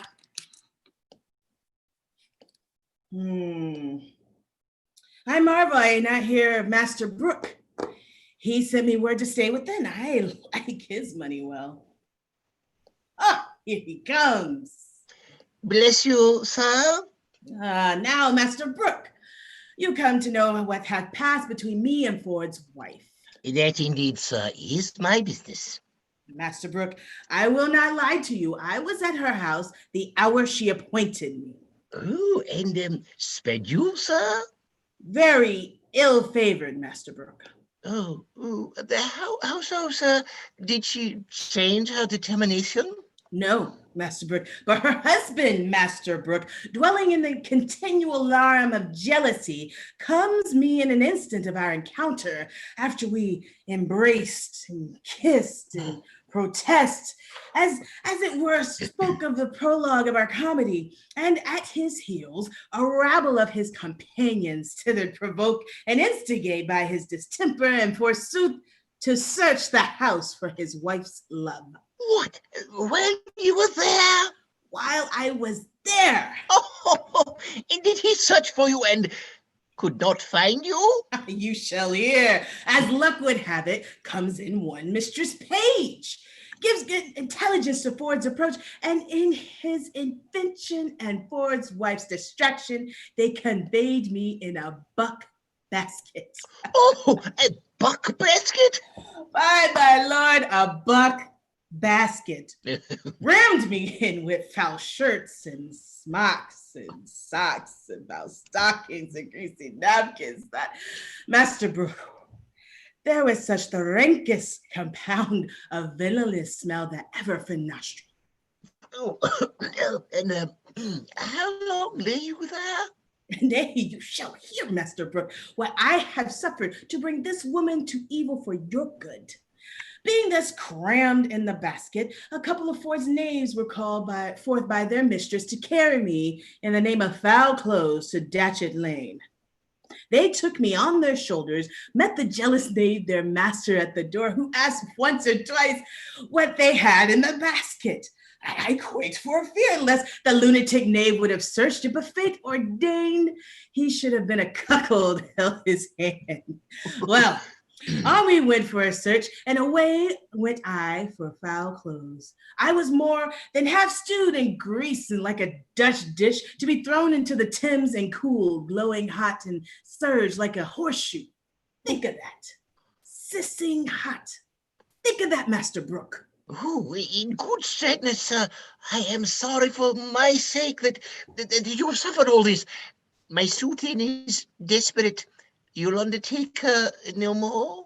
Ah, Master Brooke, I will be thrown into Etna as have been into Thames, ere I will leave her thus. Her husband this morning gone a-birding. I have received another of her embassy of meeting twixt 8 and 9 in the hour, Master Brooke. Oh, 'tis past 8 already, sir.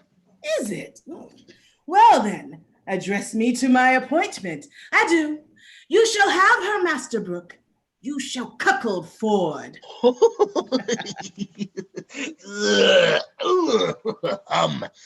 Ha! Is this a vision? Is this a dream? Do I sleep? Master Ford, awake. Awake, Master Ford. This is to be married. This is to have linen and buck baskets. Well, I will proclaim myself what I am. I will now take the lecher. He is at my house. He cannot escape me. 'Tis impossible he should. I will search impossible places. So, Falstaff demented, and I think the time in the water has done something to his brain, man. Why in the world would he let himself be talked into another attempt to seduce Ford's wife? And what's with Ford? Why is he so desperate to prove that his wife is unfaithful when she's the most devoted thing ever? Totally unlike my third wife. Or was it fourth? Oh, whatever. Oh, hush. Here's Mistress Ford again. Ah, Mistress Ford, your sorrow hath eaten up my sufferance. But are you sure about your husband now? He's a birding, sweet Sir John. What ho gossip, Ford? What ho gossip? Step into the chamber, Sir John. How now, sweetheart? Who's at home besides yourself? Why, none but mine own people. Indeed. No, certainly. Speak louder. Truly, I am so glad you have nobody here. Why? Why, woman, your husband is in his old loons again. He so takes on yonder with my husband, so rails against all married mankind, that any madness I ever yet beheld seemed but tameness, civility, and patience to this his distemper he is in now. I am glad that fat knight isn't here. Why? Does he talk of him? Oh, none but him, and swears he was carried out the last time he searched for him in a basket. Protests to my husband he is now here, and hath drawn him and the rest of their company from their sport to make another experiment in this suspicion. But I am glad that knight is not here. Now he shall see his own foolery. How near is he, Mistress Page? Hard by at street end. He will be here anon. I am undone. Oh, the knight is here. Oh, why then? Truly, you are utterly shamed. Oh. And he is a dead man. Oh, what a woman you are. Away with him, away with him. Better shame than murder. Which way should he go? How should I bestow him? Shall I put him into the basket again? No, I'll come no more in the basket. May I not go out here? Here he come. Alas thee of Masters Ford's brother. Watch the door with pistols and none issue out. Otherwise you might slip away ere he came. But what make you here? What shall I do? Neither press, coffer, chest, trunk, well, vault, but he hath an abstract for the remembrance of such places, and he goes to them by his note. Oh, there is no hiding you in the house. I'll go out then. If you go out in your own semblance, you die, Sir John. Unless you go out disguised. How might we disguise him? Last the day, I know not. Is there a woman's gown big enough for him? Otherwise, he might put on a hat, muffler, kerchief, and escape. Good hearts, devise something, any extremity rather than a mischief. The fat woman of Brentford, my maid's aunt, has a gown above. On my word, it will serve him. She's as big as he is. Run up, Sir John. Go, sweet Sir John. Mistress Page and I will look some linen for your head. Quick, put on the gown the while. We'll come dress you straight.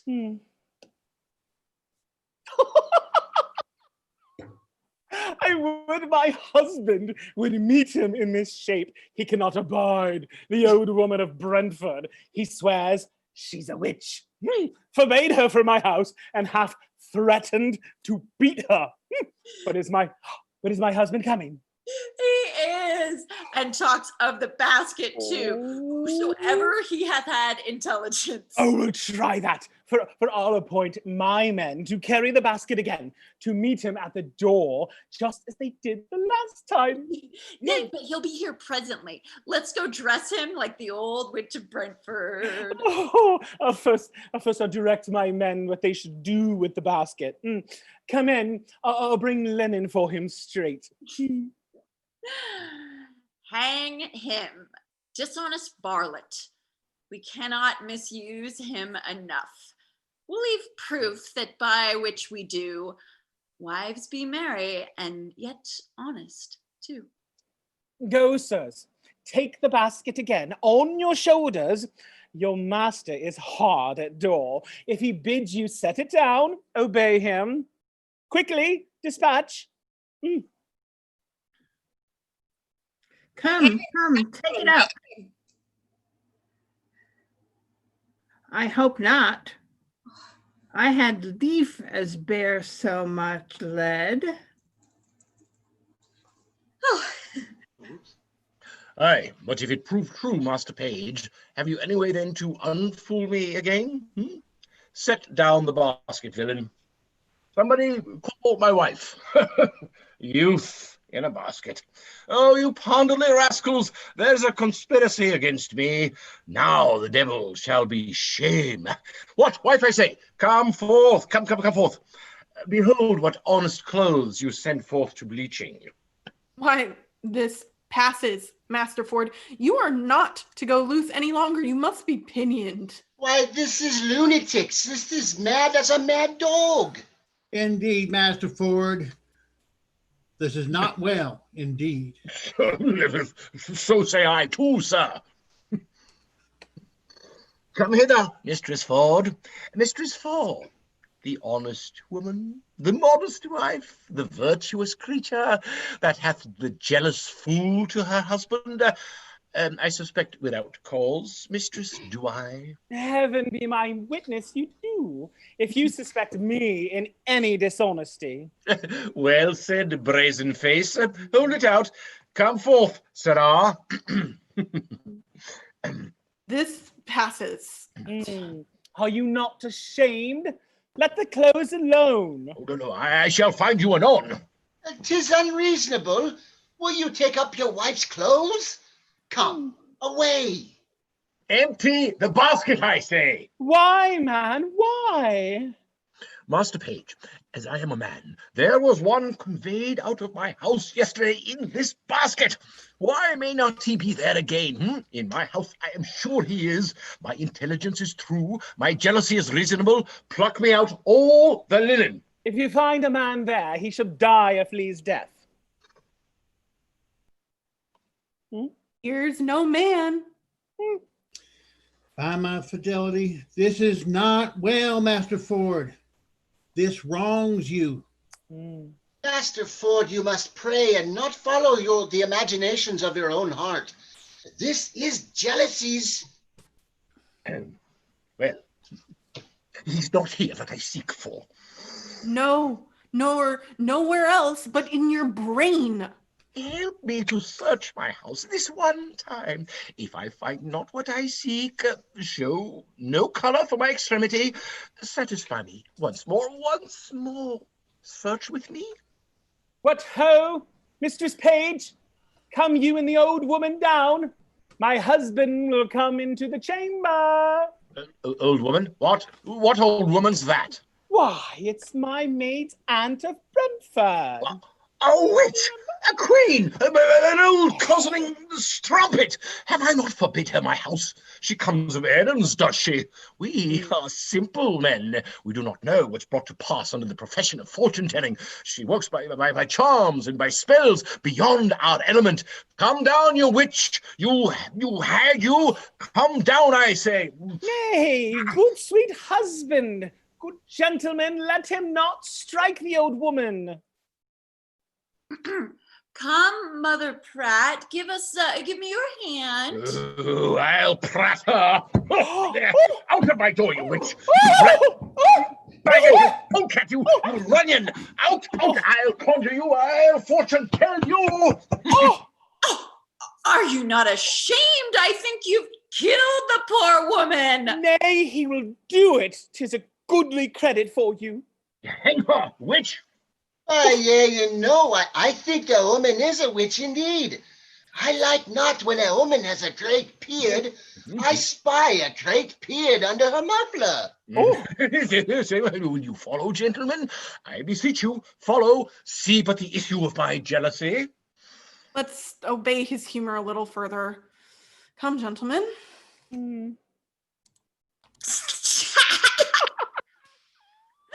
Oh, trust me, he beat him most pitifully. Oh, what think you?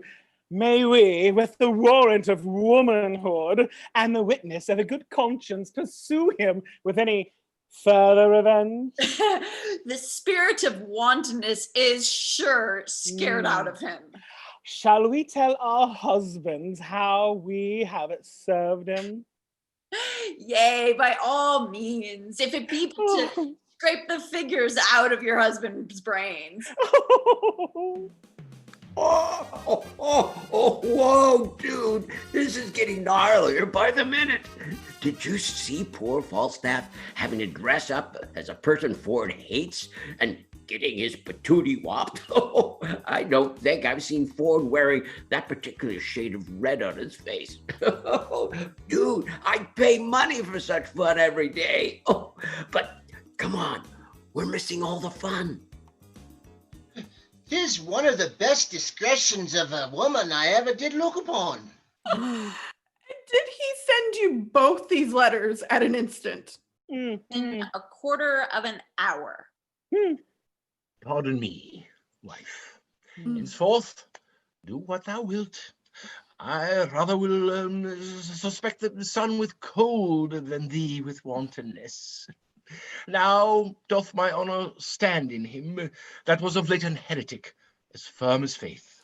'Tis well, no more. Be not as extreme in submission as in offense. But let our plot go forward. Let our spouses, yet once again, to make us public sport, appoint a meeting with this old fat fellow where we may take him and disgrace him for it.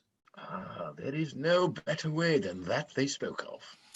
How? To send him word they'll meet him in the park at midnight.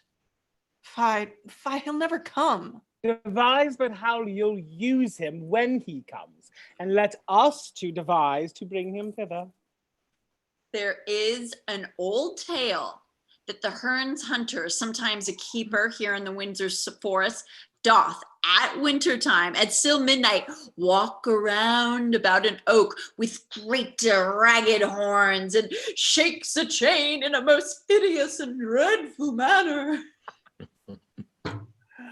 Oh, marry this. This is our device.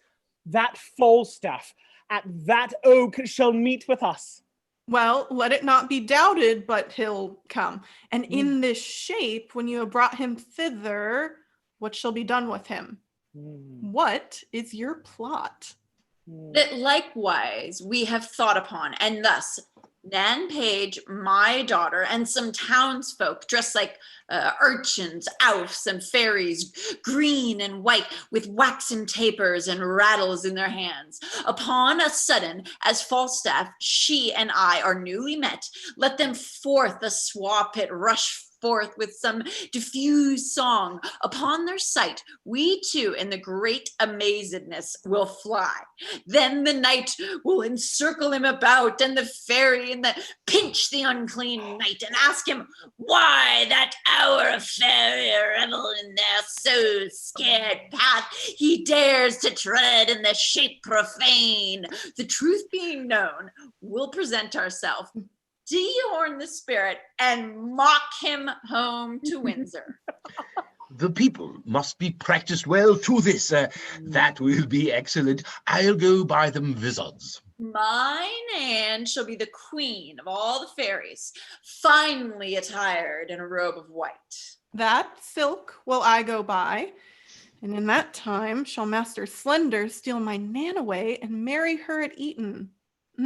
Go, send to Falstaff straight. No. I'll come to him again in name of Brooke. He'll tell me all his purpose. Sure, he'll come. Oh, let us about it. It is admirable pleasures and very honest knaveries. Go, Mistress Ford. Send quickly to Sir John to know his mind. All to the doctor. She hath my goodwill, and none but she will marry with mine Anne Page. That Slender, though well landed, is an idiot, and he and my husband best of all effects. The doctor is well moneyed, and her friends potent at court. She, none but she, shall have her, though 20,000 worthier crave her. See, I told you that Mistress Ford was completely innocent. When I offered last year to have her, well, never mind. But finally, Ford came to see the error of his ways. I guess that's something. But poor Falstaff. Now, they're all conspiring against him together. And Mistress Quickly is still trying to keep all her irons in the fire. Careful. Falstaff's back, and he looks to be in quite a mean temper. What wouldst thou have, boar? Speak, brief, short, quick, snap. Marry, sir, I come to speak with Sir John Falstaff from Master Slender. There's his chamber. There's an old woman, a fat woman gone up into his chamber. I'll be so bold as to stay, sir, till she come down. I come to speak with her, indeed. A fat woman. The knight may be robbed. I'll call. Bully Knight! Bully Sir John! Art thou there? It is thine host calls. How now, mine host? Here's a rascal tarries, the coming down of thy fat woman. Let her descend, bully, let her descend. My chambers are honorable. There was, mine host, a fat old woman, even with me now, but she's gone. Pray you, sir, was to not the wise woman of Brentford? Aye, Mary, was it, muscle shell. What would you with her? I have things to have spoken with her from him. What are they? Let us know. Aye, come, quick. I may not conceal them, sir. Oh, conceal them, and thou diest. Why, sir, they were nothing but about Mistress Anne Page to know if it were my master's fortune to have her or no. 'Tis his fortune. What, sir? To have her or no. Go, say the old woman told me so. But I thank your worship. I shall make my master glad with these tidings. Thou art clerky. Thou art clerky, Sir John. Was there a wise woman with thee? Aye, there was, mine host. One that have taught me more wit than I've ever learned before in my life. And I paid nothing for it neither, but was paid by my learning. I would all the world might be cousin, for I have been cousin and beaten too. If it should come from an ear of the court how I have been transformed, they would melt me out by my fat drop by drop. I warrant they would whip me with their fine wits till I were as crestfallen as a dried pear. Well, If my wind were but long enough, I would repent. Now, whence come you? From the two parties, forsooth.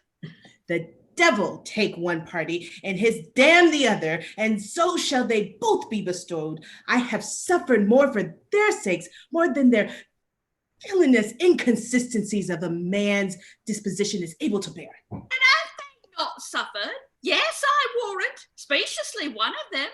Mistress for good art is beaten black and blue that you cannot see a white spot about her. What tellest thou me of black and blue? I was beaten myself into all the colors of the rainbow, and I was like to be apprehended for the witch of Brentford. But that my admirable dexterity and wit, my counterfeiting of an action of the old woman delivered me. Sir, let me speak with you in your chamber. You shall hear how things go, and I warrant to your content. Here is a letter, we'll say somewhat. Come up into my chamber. Yo, what's Falstaff's interest in telling Simple that he thinks that Slender will get Anne? Oh, look, young Fenton has returned. Master Fenton, talk not to me. My mind is heavy. I will give over all. Yet hear me speak. Assist me in my purpose. And as I am a gentleman, I'll give thee £100 in gold more than your loss. Oh, I will hear you, Master Fenton, and I will, at the least, keep your counsel. From time to time, I have acquainted you with the dear love I bear to fair Anne Page, who mutually hath answered my affection. I have a letter from her. Of such contents as you will wonder at. Hark, good mine host, tonight at Hearn's Oak, just twixt 12 and 1, must my sweet Nan present a fairy queen. The purpose why is here, in which disguise, while other jests are something rank afoot, her father hath commanded her to slip away with Slender, and with him at Eton immediately to marry. She hath consented. Now, sir, her mother, ever strong against that match, and firm for Dr. Caius, hath approved that she shall likewise shuffle her away while other sports are tasking of their minds, and at the deanery where a priest attends, straight marry her. To this her mother's plot, she, seemingly obedient, likewise hath made promise to the doctor. And which she to deceive, father or mother? Of both, my good host, to go along with me. And here it rests, that you'll procure the vicar, and stay for me at church twixt 12 and 1, and in the lawful name of marrying to give our hearts to united ceremony. Well, husband your device. I'll to the vicar. Yes. Bring you the maid. You shall not lack a priest. So shall I evermore be bound to thee. Besides, I'll make thee a present recompense. So, Fenton is finally taking things to his own hands. Good for him. I hope his plan to snatch Anne away from under the eyes of everyone works out. They do make a cute couple. Oh, wait. Here come the squabbling parties. Prithee, no more prattling. Go, I'll hold. This is the third time. I hope good luck lies in odd numbers. Away, go. I'll provide you a chain, and I'll do what I can to get you a pair of horns. Away, I say. Time wears. How now, Master Brooke? Master Brooke, the matter will be known tonight or never. Be you in the park about midnight at Hearn's Oak, and you shall see wonders. Went you not to her yesterday, sir, as you told me you had appointed? I went to her, Master Brooke. As you see, like a poor old man, I came to her, Master Brooke. Like a poor old woman, that knave Ford, her husband, hath the finest devil of a jealousy in him. I will tell you, he beat me grievously in the shape of a woman, or in the shape of a man, Master Brooke. I not fear Goliath. Follow me. I'll tell you strange things of this knave Ford, on whom tonight I will be revenged, and I will deliver his wife into your hand. Follow. Strange things in hand, Master Brooke. Follow. Strange things indeed. Come, we'll couch in the castle ditch till we see the light of our fairies. Remember, Sun Slender, forsooth, I have spoke with her, and we have a nay word how to know one another. I'll come to her in white and cry, Mum, she cries, budget, and by that we know one another.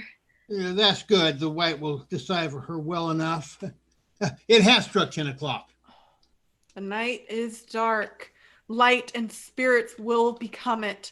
Heaven prosper our sport. No man means evil but the devil, and we shall know him by his horns. Let's away. Follow me. Mistress Doctor, my daughter is in green. When you see her at the time, take her by the hand, away with her into the greenery, and dispatch it quickly. Go before into the park. I know what I have to do. Adieu. Fare you well, ma'am. My husband will not rejoice at the abuse of Falstaff, as he will chafe at the doctor's marrying my daughter. But 'tis no matter, better a little chiding than a great deal of heartbreak. We'll betray him finally.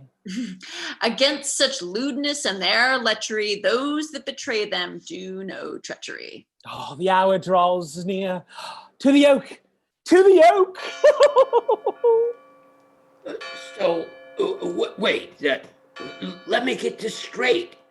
So they're all getting ready for a costume party?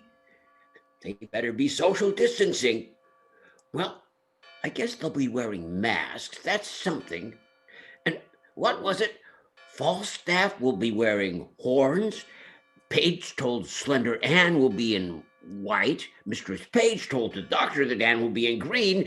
And all of a sudden there's a bunch of fairies buzzing around. I sure hope that Fenton can keep up with all of this.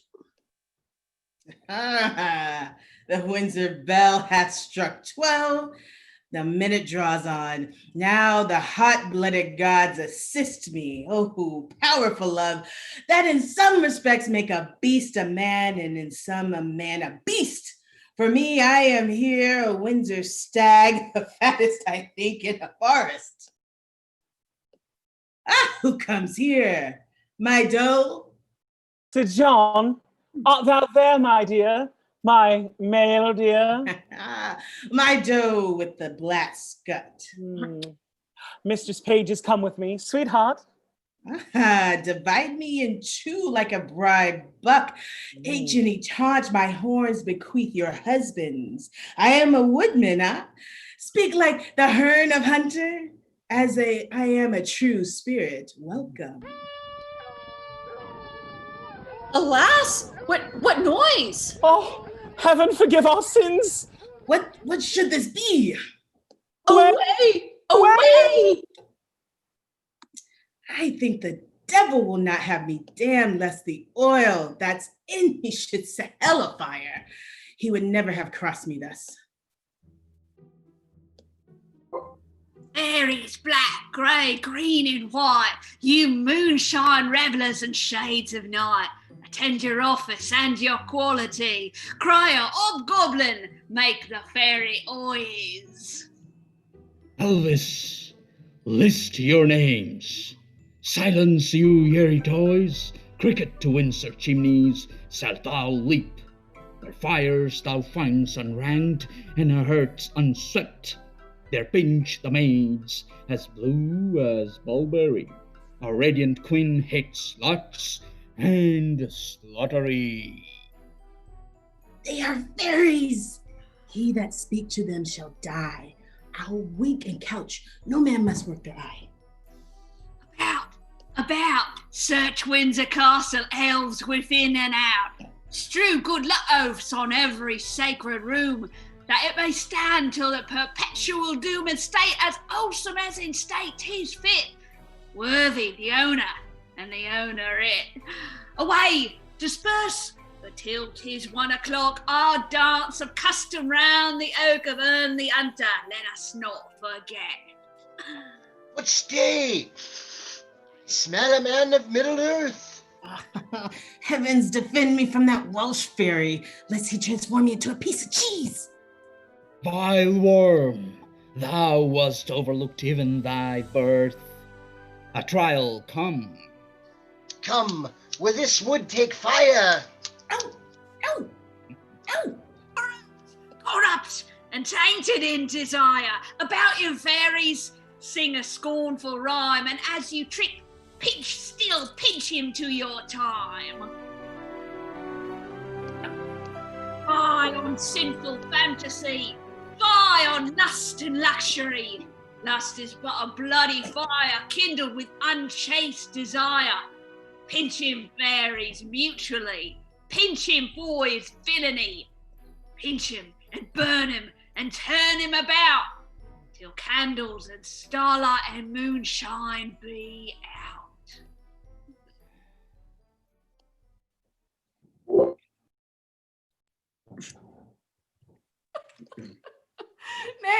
Nay, do not fly. I think we have watched you now. Will none but Haran the Hunter serve your turn? I pray you, come, hold up the chest no higher.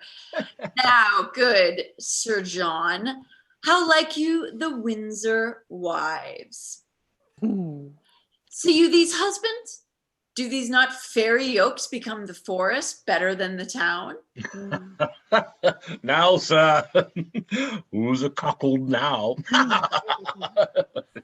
Master Brooke, Falstaff's a knave, a cuckoldly knave. Here are his horns, Master Brooke. And Master Brooke, he hath enjoyed nothing of Ford's but his buck basket, his cudgel, and 20 pounds of money, which must be paid to Master Brooke. Oh, Sir John, we have had ill luck. We could never meet. I'll never take you for my love again, but I'll always count you, my dear. I too begin to perceive that I am made an ass, and these are not fairies. Sir John Falstaff, serve God and leave your desires, and fairies will not pinch you. Ah, well said, Fairy Hugh. And leave your jealousies too, I pray you. I will never mistrust my wife again. Have I laid my brain in the sun and dried it, that it wants matter to prevent so gross overreaching as this? Am I ridden with this Welsh goat too? Why, Sir John, do you think, though, we would have thrust virtue out of our hearts by the head and shoulders, and given ourselves without scruple to hell, that ever the devil could have made you our delight? Well, I am your theme. You have the start of me. I am dejected. Use me as you will. Marry, sir, we'll bring you to Windsor, to one Master Brooke, that you have cozened of money, to whom you should have been a pounder. Over and above that, you have suffered. I think to repay the money will be a biting affliction. Yet be cheerful, knight. Thou shalt eat a posset tonight at my house, where I will desire thee to laugh at my husband that now laughs at thee. Tell him Master Slender hath married my daughter. Doctors doubt that. If Anne Page be my daughter, she is by this Dr. Caius's wife. Whoa, Father Page. Son, how now? Oh, how now, son, have you dispatched? Dispatched? Would I were hanged, law! What's the matter, son? I came yonder at Eton to marry Mistress Anne Page, and she's a great lubberly boy. If it had not been in the church, I would have swinged him, or he should have swinged me. If I did not think it had been Anne Page, would I might never stir. And 'tis a postmaster's boy. Upon my life, then, you took the wrong. What made you tell me that? I think so when I took a boy for a girl.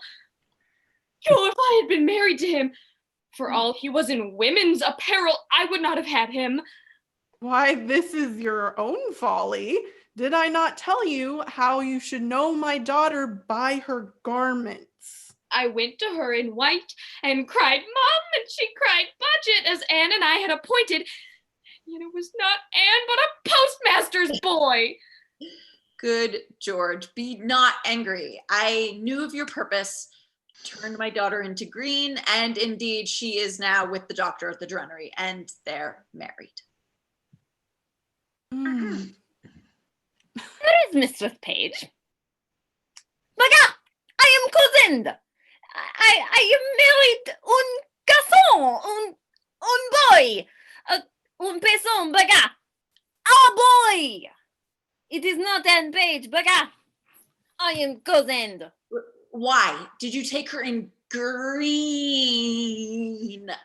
I, baga, tis a boy. I'll raise all Windsor. This is strange. Who has got the right, Anne? My heart misgives me. Here comes Master Fenton. How now, Master Fenton? Pardon, good father. Good my mother. Pardon. Now, mistress, how chance you went not with Master Slender? Why went you not with Mistress Doctor, maid? You do amaze her. Hear the truth of it. You would have married her most shamefully, where there was no proportion held in love. The truth is, she and I, long since contracted, are now so sure that nothing can dissolve us. The offense is holy. She hath committed, and this deceit loses the name of craft, of disobedience, of unduteous title, since therein she doth evitate and shun 1,000 irreligious cursed hours, which forced marriage would have brought upon her. Stand not amazed. Here is no remedy. In love, the heavens themselves do guide the state. Money buys lands, and wives are sold by fate. Well, what remedy? Fenton, heaven give thee joy. What cannot be eschewed must be embraced. Well, I will muse no further. Master Fenton, heaven give you many, many merry days. Good husband, let us go ere home and laugh at this sport over by a country fire, Sir John and all. Yeah. Let it be so, Sir John. To Master Brooke, you yet shall hold your word, for he tonight shall lie with Mistress Ford.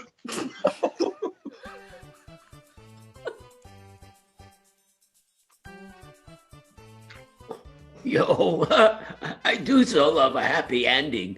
Well, happy for Anne and Fenton, and it looks like their parents are already giving in. After all, what's done is done. and poor Falstaff, he really took a beating this time, to his pride, that is. But he is Falstaff after all. I'm sure he's already laying new plans. He always lands on his feet like a cat with 9 lives. So, now all the excitement is over, I guess I'm going back to the pool and work on my fresh pina colada. Oh, where is that cute cabana boy?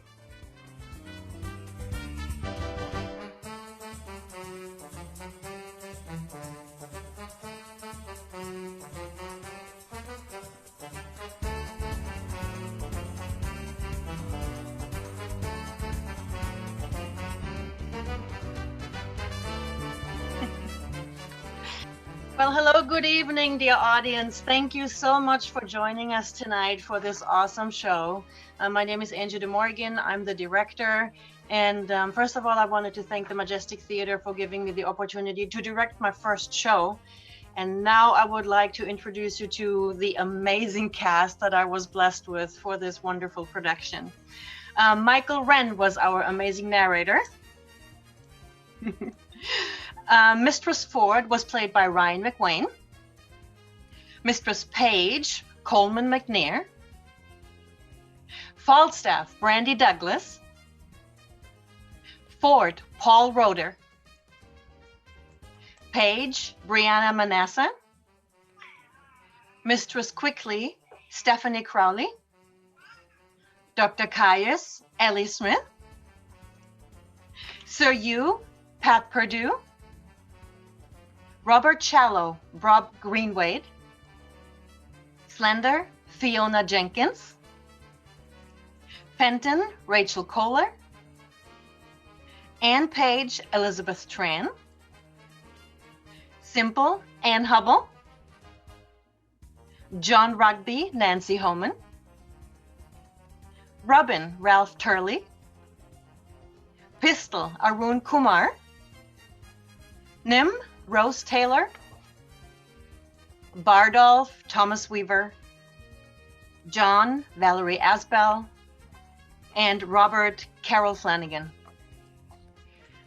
Thank you again for joining us. Please keep an eye on the Majestic webpage and Facebook page. There are auditions coming up, and many, many great shows will be there for you to watch. And hope you will be a part of it either as a participant or as an audience member. Thank you so much. Have a good night, and we will see you soon. Garter. And the host of the Garter. The host of the Garter. Oh my God, I am so sorry. The amazing Ariel Hicks. Yeah. Thank you so much.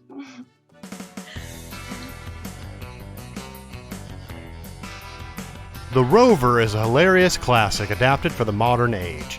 This saucy tale of love, lust, and disguises finds two witty siblings mixed up with a group of dashing English cavaliers in the middle of a giant pride celebration. Some are after sex, some are after love, but all they end up with is trouble. Submit your video auditions by 5 p.m. on Monday, August 10th. Improv goes digital when Suggestions Only Improv hits the live stream. Friday Night Funny asks you to think less and laugh more with our resident improv crew. We literally have no idea what's in store. Information on all these shows and much more can be found on majestic.org.